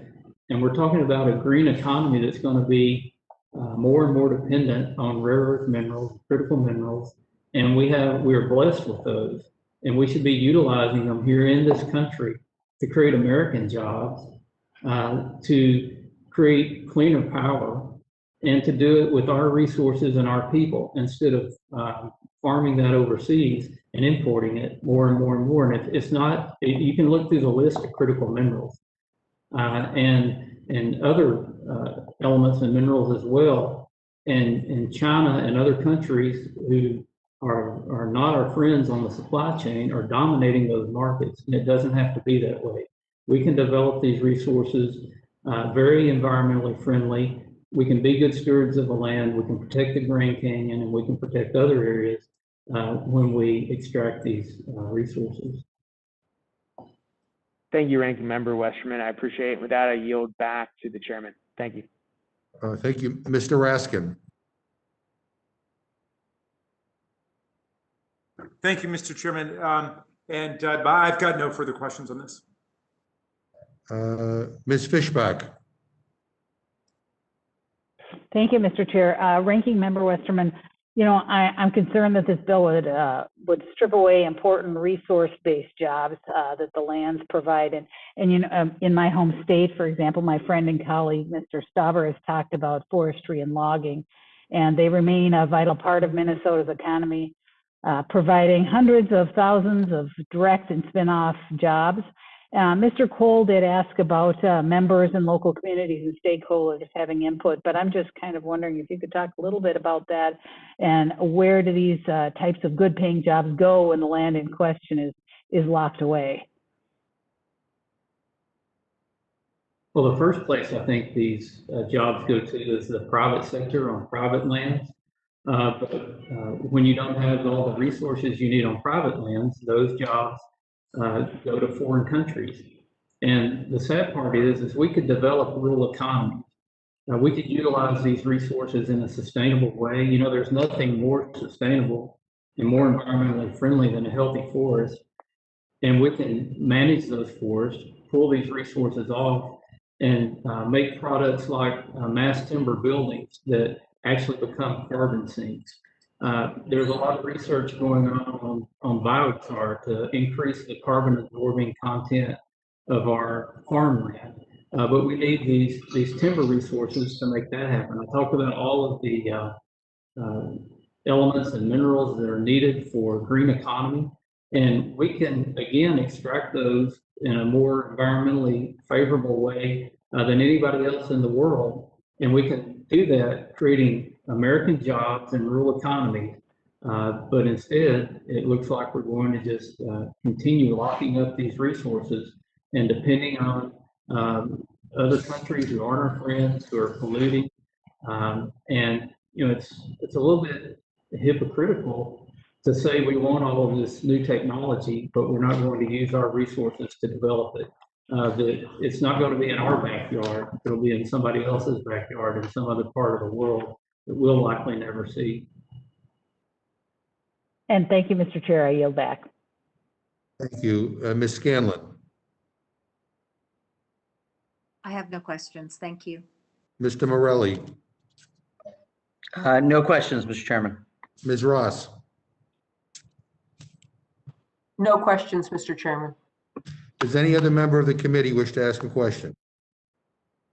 Seeing none, I would like to thank our witnesses for their testimony. You are now excused. Thank you very much, Mr. Chairman. Thank you. Thank you, Chairman. Thank you very much.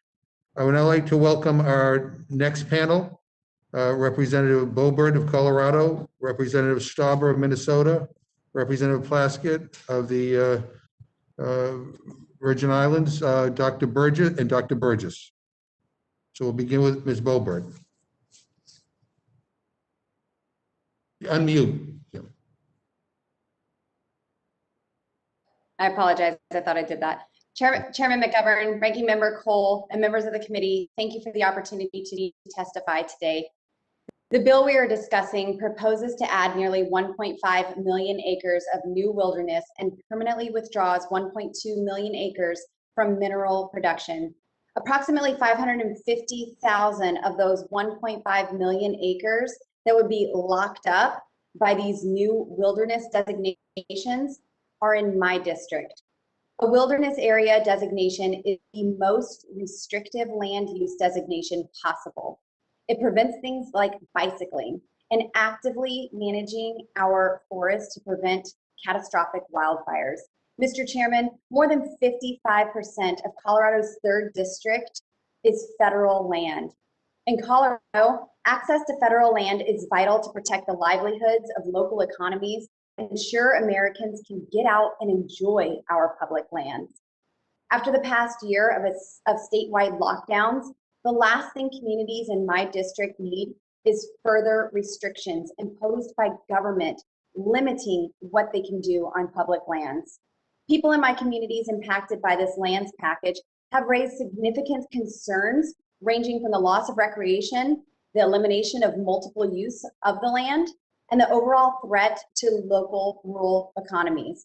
However, one of my biggest concerns in these Western states is the increased threat of disastrous wildfires that will result from the new wilderness designation and other land grabs in this bill. Colorado just came out of one of the worst wildfire seasons we've ever seen in decades. In 2020, the US set a new record for the number of acres burned by wildfires, as more than 10.3 million acres went up in smoke. Further restricting active forest management across federal land in multiple states should be a significant concern for everyone, especially when the states primarily affected in these bills rank in the top 10 nationally for severe wildfire threat. This collection of bills also adds massive new management burdens to federal agencies when what we need is better management of the lands they already own. Additionally, those same land management agencies have already testified in front of Congress that much of the proposed arbitrary changes in these bills are not suitable for these overly restricted designations. To declare massive swaths of land wilderness that do not possess those characteristics undermines the integrity of the lands that actually possesses those features. Mr. Chairman, the sponsor of Title I in this bill doesn't have a single acre designated as new wilderness in her bill for her district. Yet in Title I alone would lock up 510,000 acres in my district, 510,000 acres in my district, and specifically lists Dolores County multiple times when the local elected officials and wilderness experts there have not been sought for consultation by my Colorado colleague. This bill is being rushed through with no committee hearing, no committee markup, no witness testimony, outdated maps, and legal descriptions, and in some cases, no maps. In fact, page 289 of this bill says that we have to pass this bill to get a map, legal description, and find out what's in that title. Public land decisions should be made with local collaboration and input, or at the very least, the input of the member who represents the affected districts and states. Despite over 500,000 acres in my district being targeted and being the representative for the area that will be most impacted by this bill, I was not consulted or allowed to provide input on the bill. I know I'm new, but the people elected me to represent them in Washington, D.C., and that's exactly what I will do. I have submitted a number of amendments that I hope are made in order here today. These thoughtful amendments focus on allowing access and mitigation harm from land grabs in this bill that target my district. My proposed amendments would protect the jobs of Native Americans, women's, and minority groups who will be negatively impacted should this bill proceed as proposed. My proposed amendments also protect local grazing rights, water rights, access to our public lands, and ensure we can take action in our forests to prevent catastrophic wildfires. Perhaps most importantly, my amendments provide the people of my district a voice, ensuring local stakeholders have a seat at the table when land use is changed in their respective communities.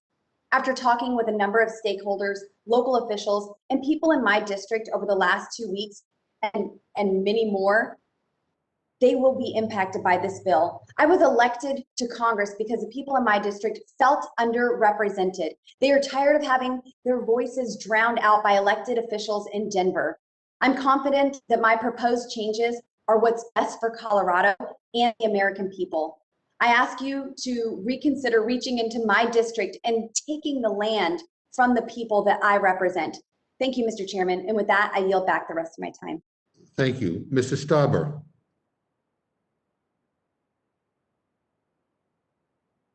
Mr. Stauber, you need to turn on your video. All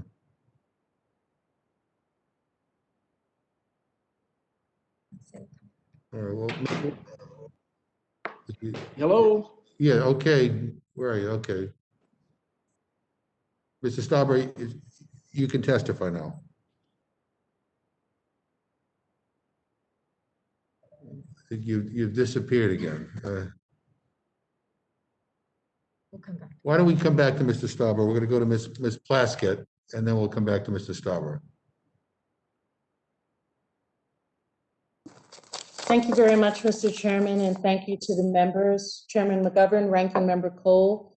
Thank you for the opportunity to present my perspective on my amendment number 57 to the Protecting America's Wilderness and Public Land Act, H.R. 830. My amendment would designate a National Heritage Area site for the island of St. Croix in the U.S. Virgin Islands. The efforts for this designation have been preceded by nearly 20 years of hard work on the part of many individuals, community groups, and local stakeholders in my district. This National Heritage designation is being proposed pursuant to a congressionally directed feasibility study that was completed by the National Park Service more than 10 years ago in September of 2010. The study was initiated by the National Park Service after it was included in the National Heritage Areas Act of 2006 by my predecessor, Dr. Donna Christensen.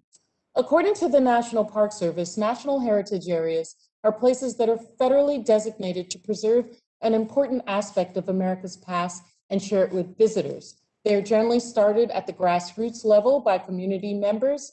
They are not living theme parks seeking to freeze places in time, but seek to instead to conserve their special natural spaces and historic places as part of their community's social and economic future. The successful melding of past and future is the National Heritage Area Challenge. The unique natural, historic, and cultural resources of St. Croix represent distinctive aspects of the heritage of America that have been determined by the National Park Service to be worthy of recognition and provide outstanding recreational and educational opportunities. St. Croix is where Columbus first arrived in the Virgin Islands on his second voyage to the New World in 1493, and is the only place where he physically landed in the United States. It is also home of the first Secretary of the Treasurer and drafter of our Constitution, Alexander Hamilton. Today, the island has two distinct towns, Christiansted, built in 1734, and Frederiksted, built in 1752. Christiansted is the one-time Danish West Indies capital and is now a National Historic Site. Just off the coast of Christiansted is Buck Island, the only U.S. underwater national monument.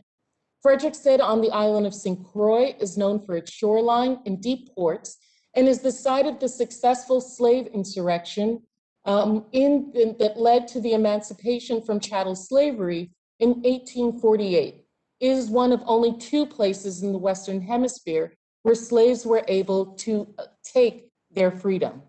After nearly 4 years of community engagement and examination of the merits of the National Heritage Area designation by the National Park Service, the NPS feasibility study team concluded that the island of St. Croix meets the evaluation criteria for designation as a national heritage area based on the applicable National Heritage Area feasibility study guidelines. As described throughout the study, St. Croix has contributed in substantial ways to our American national heritage. It also contains an assemblage of natural, cultural, historic, and scenic resources that make up a nationally distinctive landscape. The rich and varied stories about St. Croix lend themselves to an intriguing set of themes that connect people to the various heritage resources of the island. Furthermore, the designation of St. Croix as a national heritage area has strong support from the public and from community stakeholders, and there is a local capacity and commitment to undertake the responsibility of initiating a national heritage area. Therefore, my amendment will complete this work in a way that is consistent with the procedural traditionally set forth for such a heritage area designation as last enacted by John D. Dingle Jr. Conservation Management and Recreational Act of 2019. The amendment would require coordinating entities to submit the management plan to the Department of Interior within 3 years of enactment, and that the department approve or deny the management within 180 days of receiving it. It would further require the Secretary of Interior to submit a report on activities in the heritage area to Congress no later than 3 years before the federal funding authority for the area would expire. Federal funding for the area would expire after 15 years unless renewed, and the federal cost share of any heritage activity could not exceed the standard 50%. Heritage areas represent a collaborative, community-based preservation strategy to identify and preserve historic resources that represent the heritage of our nation. Through this amendment, I seek to finish the long-standing work of my home island to utilize our spectacular natural and historic resources to spur economic development that is badly needed. I ask that you please approve my amendment number 57. Thank you so much. Thank you very much. And now I will go back to Mr. Stauber. Thank you, Mr. Chair. Can you hear me? Yes. Okay, thank you. Chairman McGovern and Ranking Member Cole, thank you for the opportunity to testify today in support of the several amendments I submitted to HR 803, a bill to further expand government control of our natural resources. HR 803 contains 8 different bills, none of which were marked up in the House Natural Resources Committee this Congress, despite all being in the committee's jurisdiction. All 8 restrict access to land or limit responsible development of America's natural resources. One of the bills, the so-called Grand Canyon Protection Act, actually has nothing to do with the Grand Canyon, but instead arbitrarily destroys the uranium industry in the state. In fact, it would end access to one of America's largest uranium sources at a time when, according to the Energy Information Administration, we are 93% import reliant for our uranium. Also, according to the EIA, 3 of the leading countries we import uranium from are Kazakhstan, Russia, and Uzbekistan. Chairman McGovern, none of these countries have a strong record on human rights.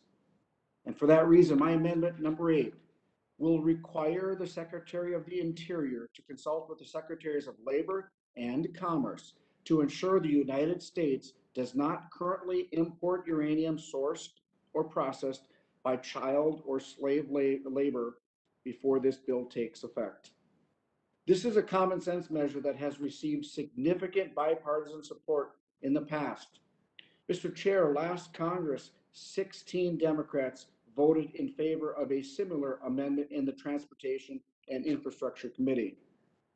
After receiving a total of 43 votes to add the amendment to HR 2, the Rules Committee stripped it out in a manager's package, denying our committee the opportunity to send legislation to the floor it duly marked up. Therefore, Mr. Chair, I respectfully ask that you make this amendment in order so we can finally add some common sense protections against child and slave labor internationally. Mr. Chair, on the President's first day in office, he laid off nearly 1,000 laborers by revoking a permit for Keystone XL alone, according to news sources. Then the president put in place bans on oil and gas development on federal lands, leading to even further job loss. And my amendment number 9 is common sense legislation owed to workers hurt by these Biden bans. It creates the Energy and Mineral Worker Assistance Fund, which will provide needed financial assistance to employees displaced or laid off because the president chose far left, anti-jobs, activist groups over union workers. The folks laid off had quality, high-wage jobs. They were able to support families, and they take pride in their work. It has been 34 days since President Biden killed these jobs, and no replacement jobs have materialized. So let's help these folks out. The last 3 amendments, 10, 11, and 12, restored local control to these federal land grabs. Number 10 requires approval from local counties before any of the many mineral withdrawals or federal land control expansions take effect. Many counties oppose federal legislation that will kill jobs in their hometowns and further their reliance on PILT. Amendments 11 and 12 disallow any withdrawals or wilderness expansions from taking place in Colorado's 3rd and 5th districts or Arizona's 4th district. My friends and colleagues, Representative Boebert, Lamborn, and Gosar, all oppose this underlying legislation because their districts overwhelmingly oppose it. They were not meaningfully consulted when these bills were drafted and have opposed them every step of this way. You know, Mr. Chair, let's listen to all members that represent these areas and the local officials that govern them. Lastly, Mr. Chair, I stand in support of the amendment I co-sponsored with my colleague and neighbor, Representative Tiffany, and my colleague, Representative Golden. Our amendment uses bipartisan language to bring the EPA's definition of slash and pre-commercial thinnings in line with the Forest Service, state forestry agencies, and common sense, so we can continue robust forest management. With that, Mr. Chair, I yield back. Thank you. And now the last member of this panel, Dr. Burgess. Thank you, Mr. Chairman. Amendment number 22 to HR 803 states that this act shall not be effective until the Secretary of the Interior issue a report that Section 802 of the bill, the withdrawal of certain federal lands of the state of Arizona, will not increase mineral imports from Russia, Kazakhstan, Uzbekistan, and Namibia. Section 802 would permanently ban any mineral development on more than 1 million acres of federal land in Arizona. In recent years, America has become dependent on foreign and state-backed entities to provide critical minerals, particularly uranium. So it's no secret these foreign producers do have questionable human rights records. There is a history of labor and environmental abuses. As currently written, this legislation could only increase our dependence on these foreign producers. Uranium fuels our nation's nuclear power technologies. It is an important emissions-free baseload power source. It is, of course, by definition, low carbon. To ensure that we can produce this fuel domestically, we must continue its development and our energy independence by limiting foreign imports. So I urge colleagues to support this amendment. I urge the committee to make it in order, and I'll yield back. Thank you very much. Mr. Cole, any questions? A couple. First of all, Mr. Chairman, I'd urge that all the amendments that we've heard be made in order. It's interesting to me, we've had one member that wants additional land designated in certain status, and I support that, certainly support making the amendment in order, and would support it because I think the member knows her district, obviously better than any of the rest of us do, and the effort that's gone into it.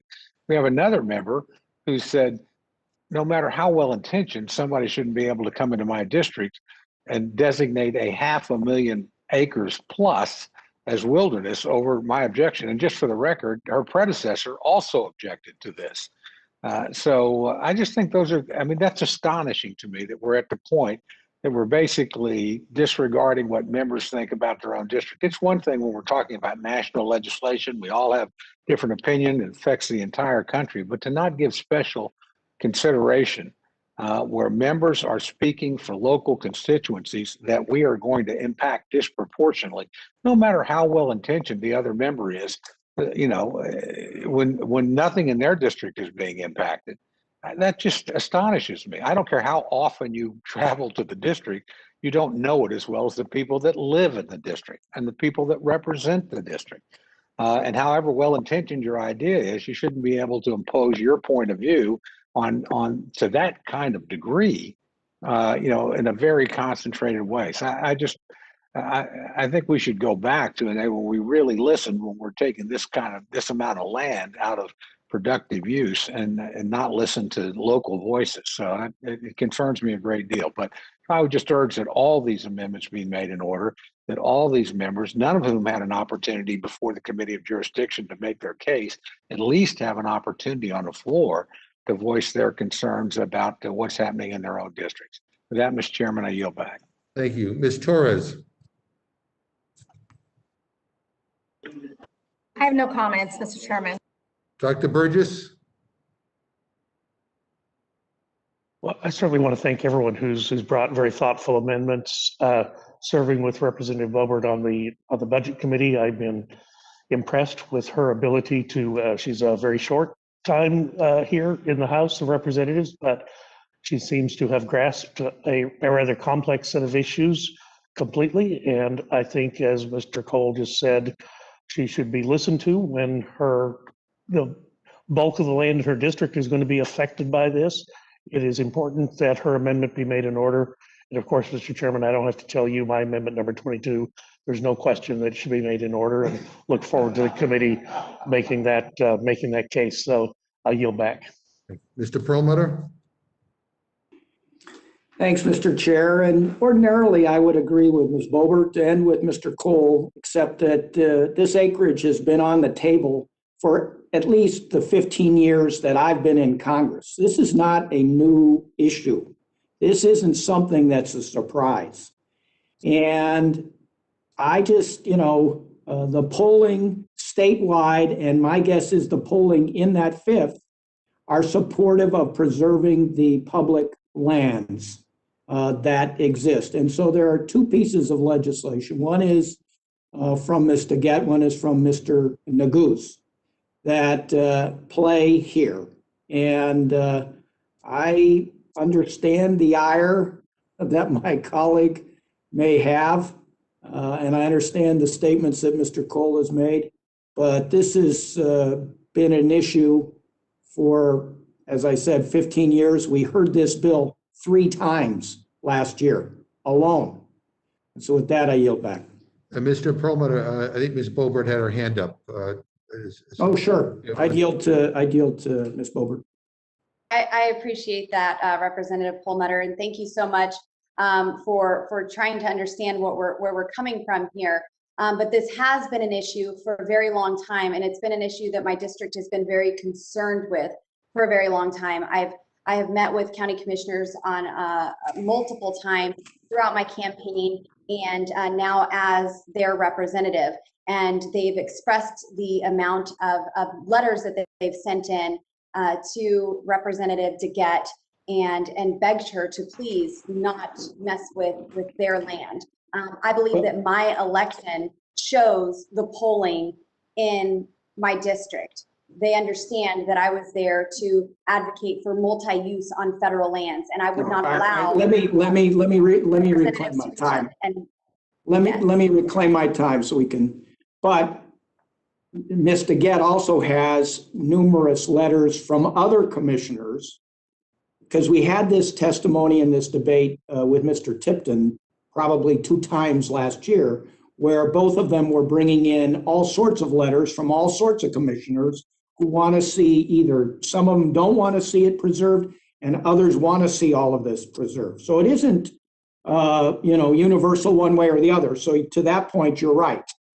But having listened to this debate for all these years now, I guess I come down otherwise. I certainly would appreciate you and Mr. Gett having the opportunity to speak to each other about all of this and see if there isn't some common area. But at this point, for me, knowing how much the people in my district appreciate the public lands in your district, I just am going to support this bill again, as I have in the past. But I appreciate your testimony, and I yield back.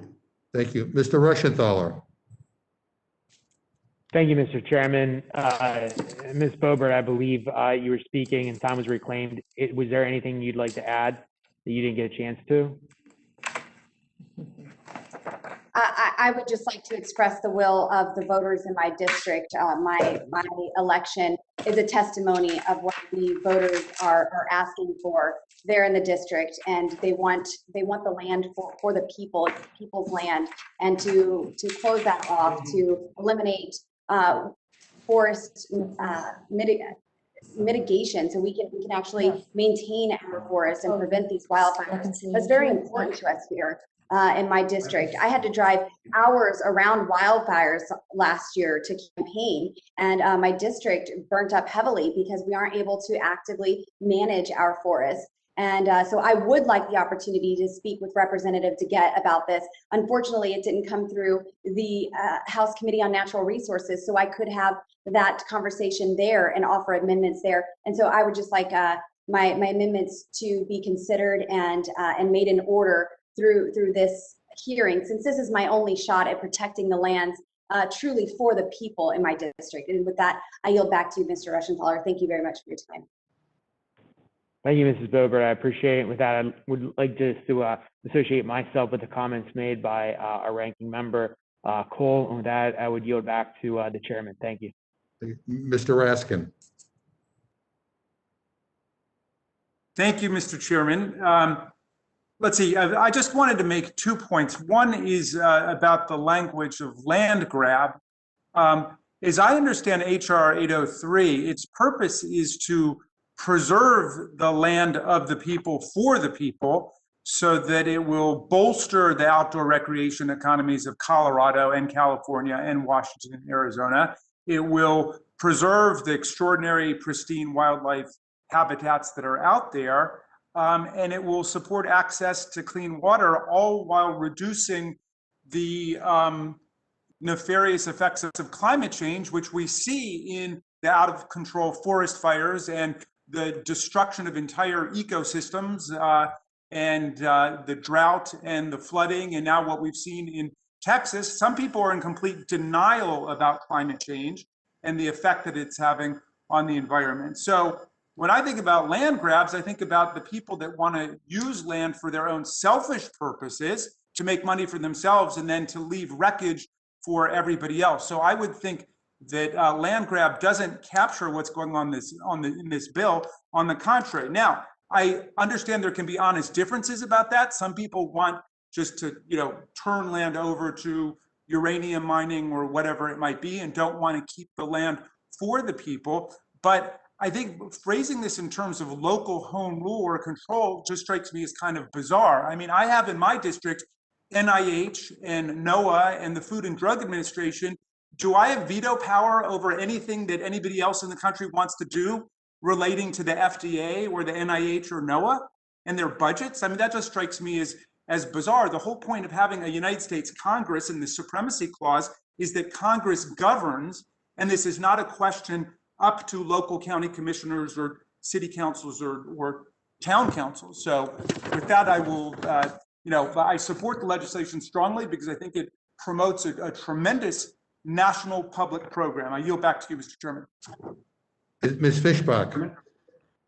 And Mr. Chair, I would just like to support the comments of Ranking Member Cole and just make sure that all of these amendments are made in order, because it really is this is something the members should be able to represent their constituents and make their case to the full body. And so I would ask that these amendments be made in order. Thank you, Mr. Chair. I yield back. Mr. Chair? Mr. Chair? Mr. Chair? Yeah, I'm sorry. Were you trying to get my attention earlier? To stop? Yes, I was. Okay, go ahead. Thank you, Chair McGovern. I appreciate this opportunity. My colleague, Mr. Raskin, had talked about the land use and whatever. I want to just give you a historical perspective of something that happened in our great state of Minnesota.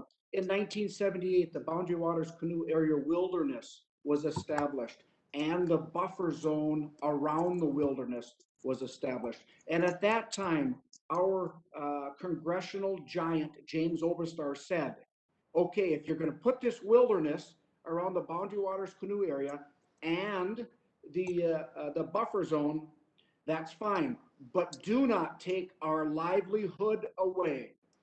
And Congressman Oberstar back then was talking about the timber harvesting and the mining. And guess what? 43 years later, we are trying to mine copper nickel in the biggest copper nickel find in the world. And we're fighting to be able to get into that. So that agreement in 1978 is not allowing us to move forward in a responsible way, allowing the process to move forward. So when my colleague, Mr. Raskin, when I say land grab, I'm giving you an absolute true example of what happened in northern Minnesota. And by the way, if we want alternative sources of energy, the Duluth complex has 88% of the reserves this nation needs to transfer or go towards electric vehicles and alternative sources of energy. So if you want to use northern Minnesota as an example of what can happen when these wilderness areas are designated without allowing other opportunities outside there. That's why in my comments, Mr. Chair, I said they're not going to mine in the Grand Canyon. We will never allow that. We are environmentalists. We can do both. Thank you. Clean environment and create great paying jobs. It's called paycheck justice. Thank you. And I yield back. Thank you. Ms. Scanlon. I have no questions. Thank you. Mr. Morelli. I have many questions, but in the interest of time, I'll just ponder them in my own mind. Thank you, Mr. Chair. Ms. Ross. I have no further questions. Thank you, Mr. Chairman. Ms. Plaskett, I should tell you that Congresswoman DeGette invited the entire Rules Committee to come to tour the wilderness areas in Colorado. My district. Yeah, it might be nice for you to come and invite us. I would love to have the entire Rules Committee come to the Virgin Islands. We can start by visiting St. Croix for the National Heritage Area, go over to Buck Island, and then of course we would round it out on the island of St. John, which is 70% national park, where you would have to look at the underground reef and do some coral diving as well. Well, I'll talk to the ranking member, Mr. Cole, about maybe a bipartisan. I can agree right now, Mr. Chair. See, I've created a bipartisan agreement. Chairman McGovern, hey, Burgess here. Yes. I do need to point out to you that the Energy and Commerce Committee has already made a trip to Puerto Rico and the Virgin Islands. And of course, it was under a little bit different circumstances, but I think the bipartisan nature of the offer is one that ought to be entertained. Well, we will follow up. Does any other member of the committee wish to ask a question? Seeing none, I want to thank our witnesses for their testimony. You're now excused. Thank you, Mr. Chairman. Are there any other members who wish to testify in HR 803? Seeing none, this closes the hearing on HR 803. At this time, the chair will entertain a motion from the distinguished gentlewoman from Pennsylvania, Ms. Scanlon. Mr. Chairman, I move the committee grant HR 803, the Protecting America's Wilderness and Public Lands Act, a structured rule. The rule provides 1 hour of general debate equally divided and controlled by the chair and ranking minority member of the Committee on Natural Resources. The rule waives all points of order against consideration of the bill. The rule provides that an amendment in the nature of a substitute consisting of the text of Rules Committee Print 117-2, modified by the amendment printed in Part A of the Rules Committee report, shall be considered as adopted, and the bill as amended shall be considered as read. The rule waives all points of order against provisions in the bill as amended. The rule provides that following debate, each further amendment printed in Part B of the Rules Committee report, not earlier considered as part of amendments en bloc pursuant to Section 3, shall be considered only in the order printed in the report, may be offered only by a member designated in the report, shall be considered as read, shall be debatable for the time specified in the report, equally divided and controlled by the proponent and an opponent, may be withdrawn by the proponent at any time before the question is put thereon, shall not be subject to amendment, and shall not be subject to a demand for division of the question. The rule provides that at any time after debate, the chair of the Committee on Natural Resources or his designee may offer amendments en bloc consisting of further amendments printed in Part B of the Rules Committee report not earlier disposed of. Amendments en bloc shall be considered as read, shall be debatable for 20 minutes, equally divided and controlled by the chair and ranking minority member of the Committee on Natural Resources or their designees, shall not be subject to amendment, and shall not be subject to a demand for division of the question. The rule waives all points of order against the amendments printed in the Rules Committee report or amendments en bloc described in Section 3 of the resolution. The rule provides 1 motion to recommit. The rule further provides for consideration of H.R. 5, the Equality Act, under a closed rule. The rule provides 90 minutes of general debate equally divided and controlled by the chair and ranking minority member of the Committee on the Judiciary.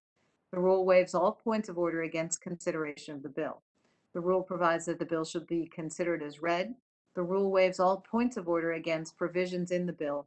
Finally, the rule provides 1 motion to recommit, and I yield back. You heard the motion from the gentleman from Pennsylvania. Is there any amendment or discussion? Mr. Cole. Thank you very much, Mr. Chairman. Mr. Chairman, my first amendment, and I'll have 2, Okay. actually deals with something that we didn't discuss in the hearing, so forgive me for the rather lengthy discussion, but I'm told it's in order to offer this amendment on this legislation. I move that the committee add language to the resolution that would eliminate the tolling of days for the consensus calendar, the War Powers Act, and for resolutions of inquiry.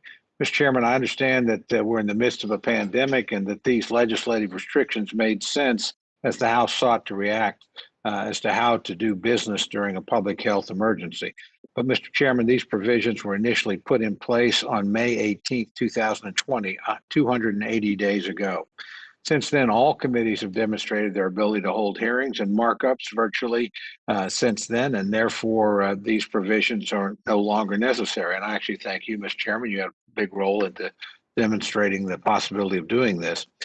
Instead, I'm concerned that the majority continues to keep these provisions in place to avoid having to address some of the real concerns members on both sides had. In the 115th Congress, 18 properly drafted resolutions of inquiry were authored by Democrats and considered by their committee of jurisdiction. We're only asking that the same treatment be accorded now. Similarly, Mr. Chairman, you've previously been highlighted and you have the creation of the consensus calendar in the last Congress. Yet, because of our current restrictions, it's impossible to even place any legislation on the consensus calendar. With the majority leader's renaming of our typical recess periods as, quote, committee work weeks, it's clear committees can continue to do their work. In fact, in the past 2 weeks, committees have been able to mark up almost $2 trillion reconciliation package. If committees are able to handle this significant workload, they should be able to handle resolutions of inquiries, War Powers Act resolutions, and mark up legislation that enjoys significant bipartisan support. Absent the willingness of committees to actually do their jobs, the recourse available to the House should actually be available. So I urge the adoption of my motion, and I yield back. Thank you, and I appreciate the gentleman's amendment, and I'm not totally unsympathetic with the gentleman's amendment.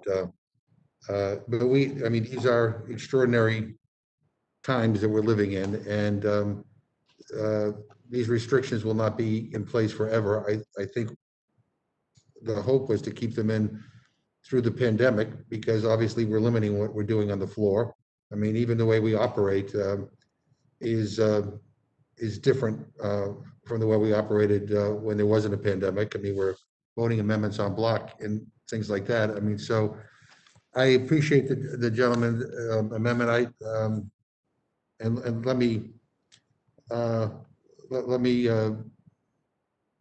urge my colleagues. I'm urging my colleagues to vote no on it. But I take the gentleman's concerns seriously. May I just quickly respond, Mr. Chairman? Absolutely. First of all, thank you very much for that. And I know it's sincere, because I know many of these things you're concerned about too as an institutionalist. Certainly you are about the consent calendar, certainly you are about War Powers Act. You've demonstrated those sorts of things throughout your career. So while I'll ask for the vote, I very much take you at your word. I know this is not something, and frankly, we flagged this partly because we want to keep it in front of everybody, ourselves included, so that we don't slip into this habit indefinitely, because I do think, and I know this isn't the intention. I know we are responding to a pandemic, so please know that I take you at your word. But we've done better at this, honestly, than I thought we would, and I hope that the majority will look at this and think about this seriously, so that, because I think this gets down to the power of individual members. And it's been, in my view, the biggest problem of the pandemic, and it's not by design. I blame no one for this. This is just a consequence of the circumstances in which we find ourselves. But I find that individual members in this circumstance have a great deal less influence than they had prior to. I mean, power tends to then get concentrated at the leadership level on both sides. Again, this is not a partisan accusation. So I just think it's important for us as a body to be thinking about this, and frankly, to be reminding our leadership on both sides of the aisle, this isn't the way things normally would work. This isn't the way any of us would want things to work.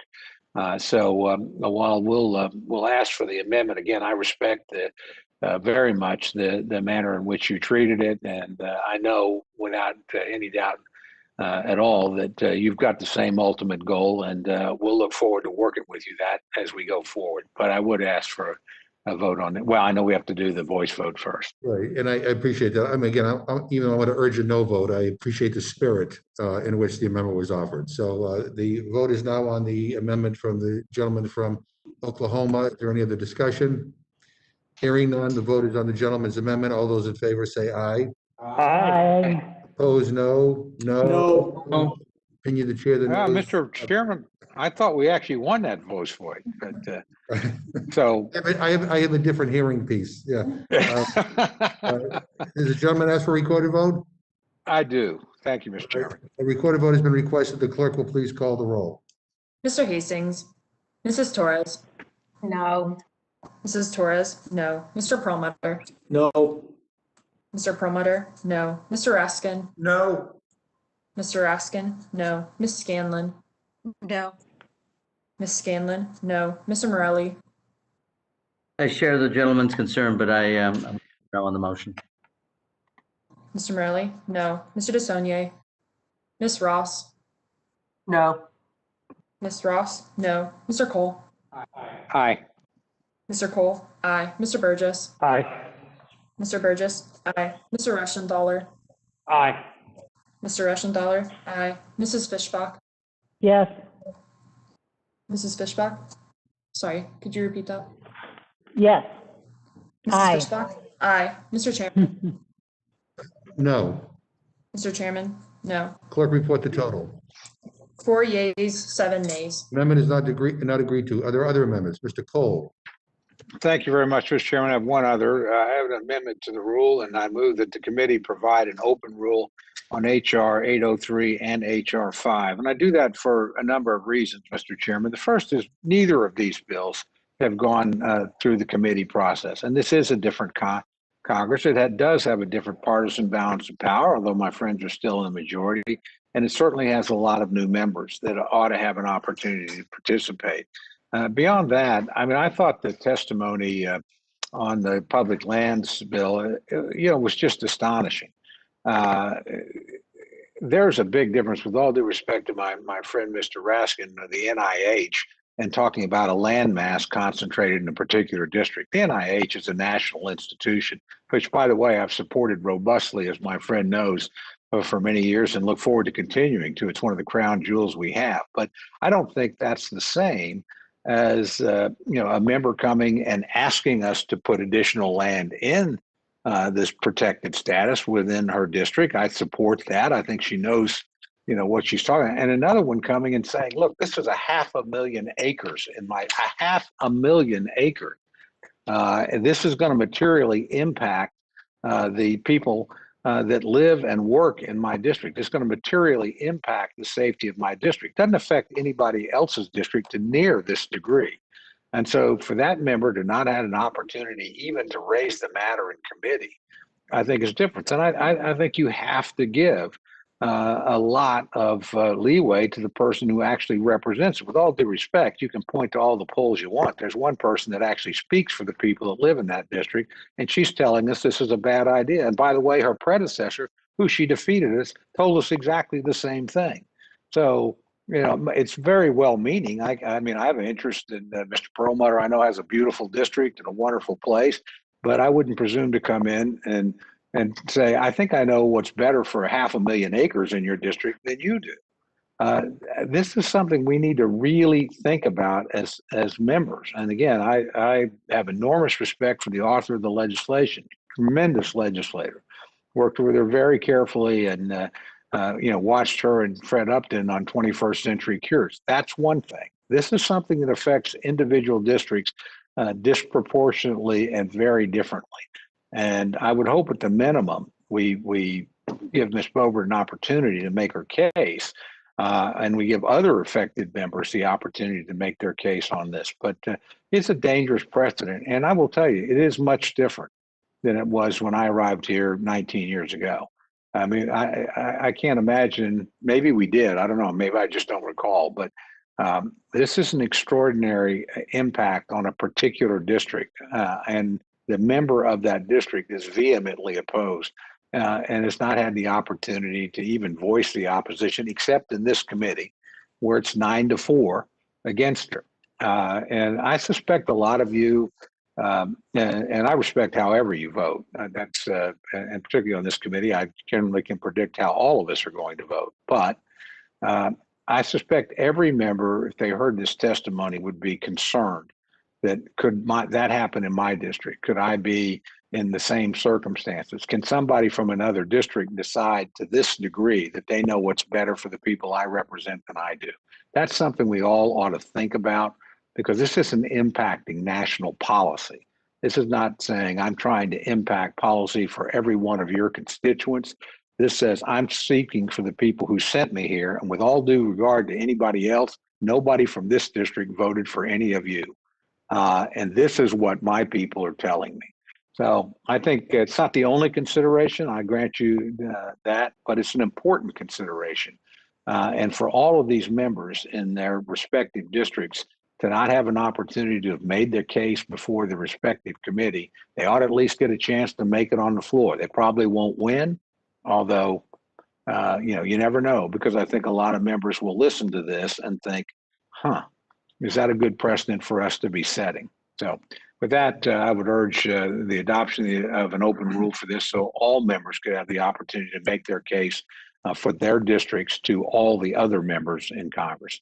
Thank you, Mr. Chairman. Well, thank you. Let me just say that there are 3 bipartisan amendments made in order on the lands bill, 14 Democratic amendments and 12 Republican amendments, so it's fairly even.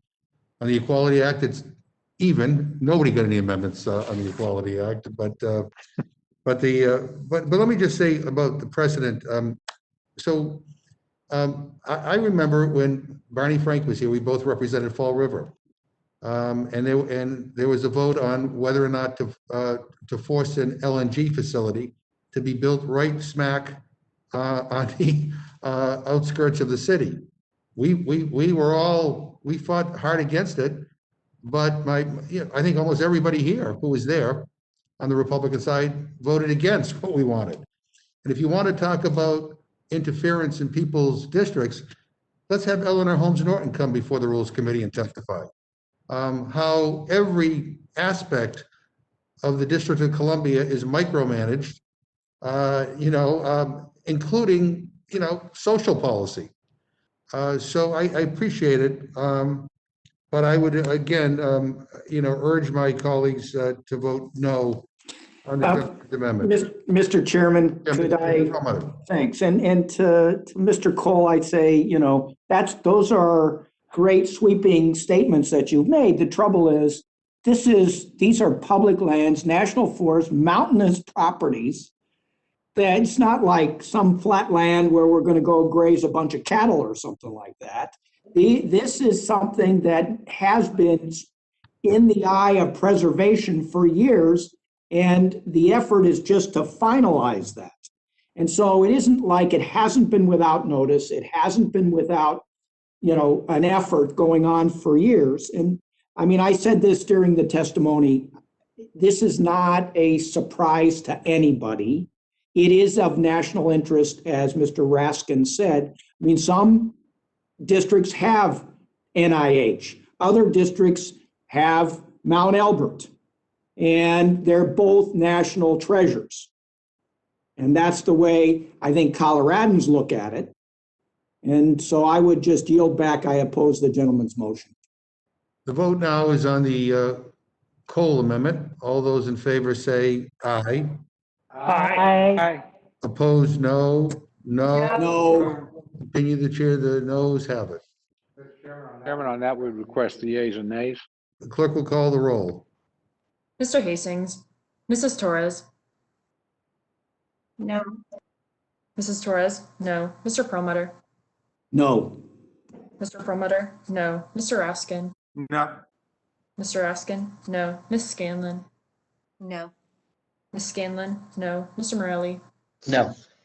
Mr. Morelli, no. Mr. DeSaulnier, Ms. Ross, No. Ms. Ross, no. Mr. Cole, Aye. Mr. Cole, aye. Mr. Burgess, Aye. Mr. Burgess, aye. Mr. Reschenthaler, Aye. Mr. Reschenthaler, aye. Mrs. Fishbach, Aye. Mrs. Fishbach, aye. Mr. Chairman, No. Mr. Chairman, no. Clerk report the total. 4 yeas, 7 nays. The amendment is not agreed to. Is there further discussion or amendment? Yeah, Mr. Chairman. Dr. Burgess. Yes, Mr. Chairman, I have an amendment to the rule to make an order. Amendment number 22 to HR 803 offered by myself. It's an amendment that states this act shall not be effective until the Secretary of the Interior issues a report that Section 802 will not increase mineral imports from Russia, Kazakhstan, Uzbekistan, or Namibia. And I ask the amendment be made in order. You heard the gentleman's amendment. Any discussion? If not, the vote is on the Burgess amendment. All those in favor say aye. Aye. Aye. Opposed, no. No. No. Continue the chair, the noes have it. Mr. Chairman, I'm going to request the yeas and nays. The yeas and nays have been requested. Clerk will call the roll. Mr. Hastings, Mrs. Torres, No. Mrs. Torres, no. Mr. Perlmutter, No. Mr. Perlmutter, no. Mr. Raskin, No.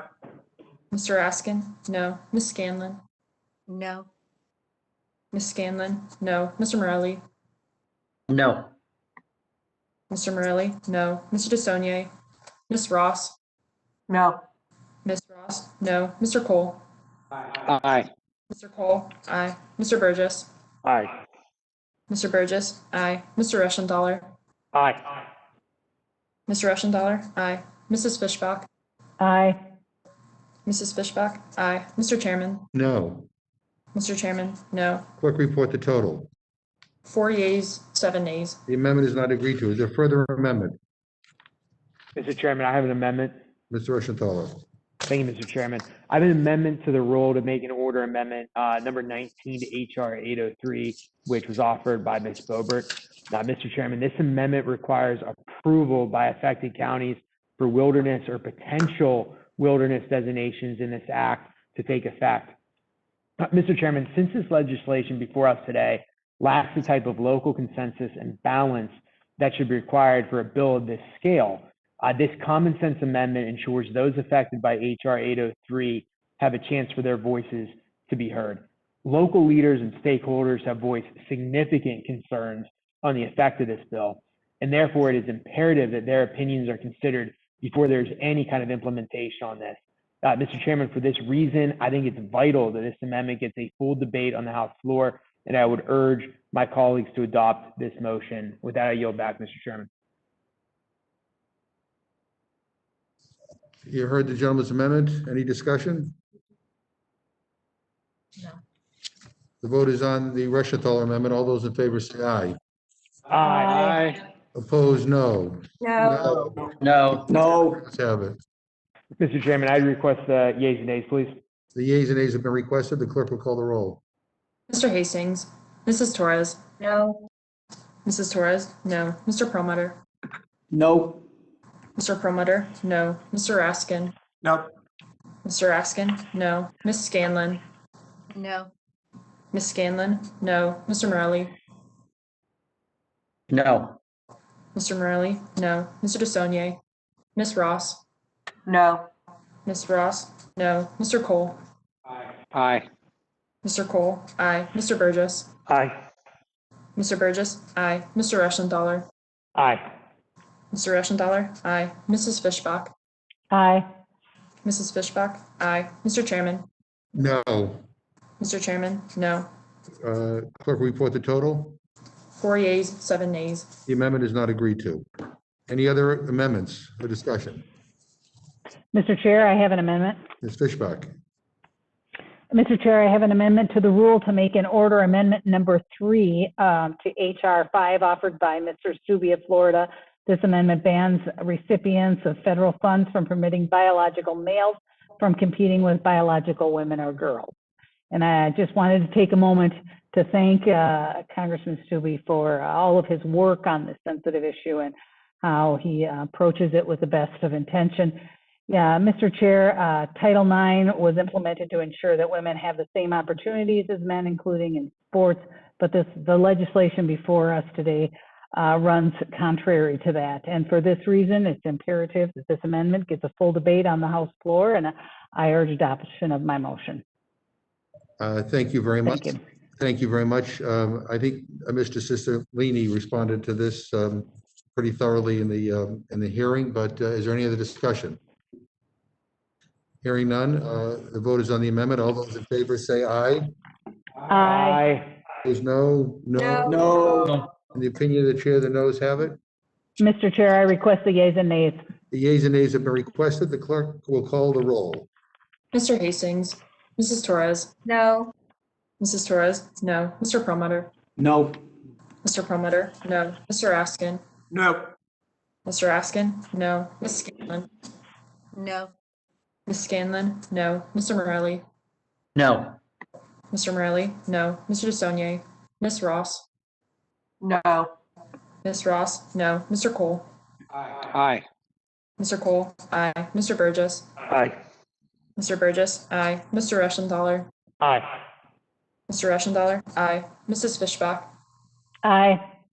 Mrs. Fishbach, aye. Mr. Chairman, No.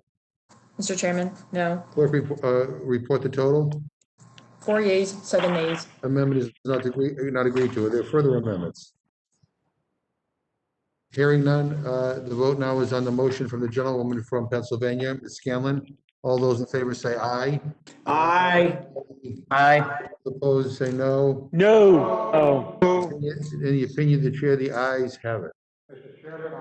On that, we would request the yeas and nays. Yeas and nays have been requested. Clerk will call the roll. Mr. Hastings, Mrs. Torres, Aye. Mrs. Torres, aye. Mr. Perlmutter, Aye. Mr. Perlmutter, aye. Mr. Raskin, Aye. Mr. Raskin, aye. Ms. Scanlon, Aye. Ms. Scanlon, aye. Mr. Morelli, Aye. Mr. Morelli, aye. Mr. DeSaulnier, Ms. Ross, Aye. Ms. Ross, aye. Mr. Cole, No. Mr. Cole, no. Mr. Burgess, No. Mr. Burgess, no. Mr. Reschenthaler, No. Mr. Reschenthaler, no. Mrs. Fishbach, No. Mrs. Fishbach, no. Mr. Chairman, Aye. Mr. Chairman, aye. Clerk report the total. 7 yeas, 4 nays. And the motion is agreed to. And Ms. Scanlon will carry it for the Democrats. Well, Mr. Chairman, I have the exciting news to report that Mr. Reschenthaler will make his debut on the floor representing the Republican side tomorrow. Well, I don't know whether he drew the short straw or whether, congratulations. You're in order. So, Any opportunity to debate a rule, Mr. Chairman, coming out of this committee is a great honor. absolutely, absolutely. We'll all watch attentively tomorrow. No, there's no other business. So without objection, the committee is adjourned. Thank you all very much. Thank you.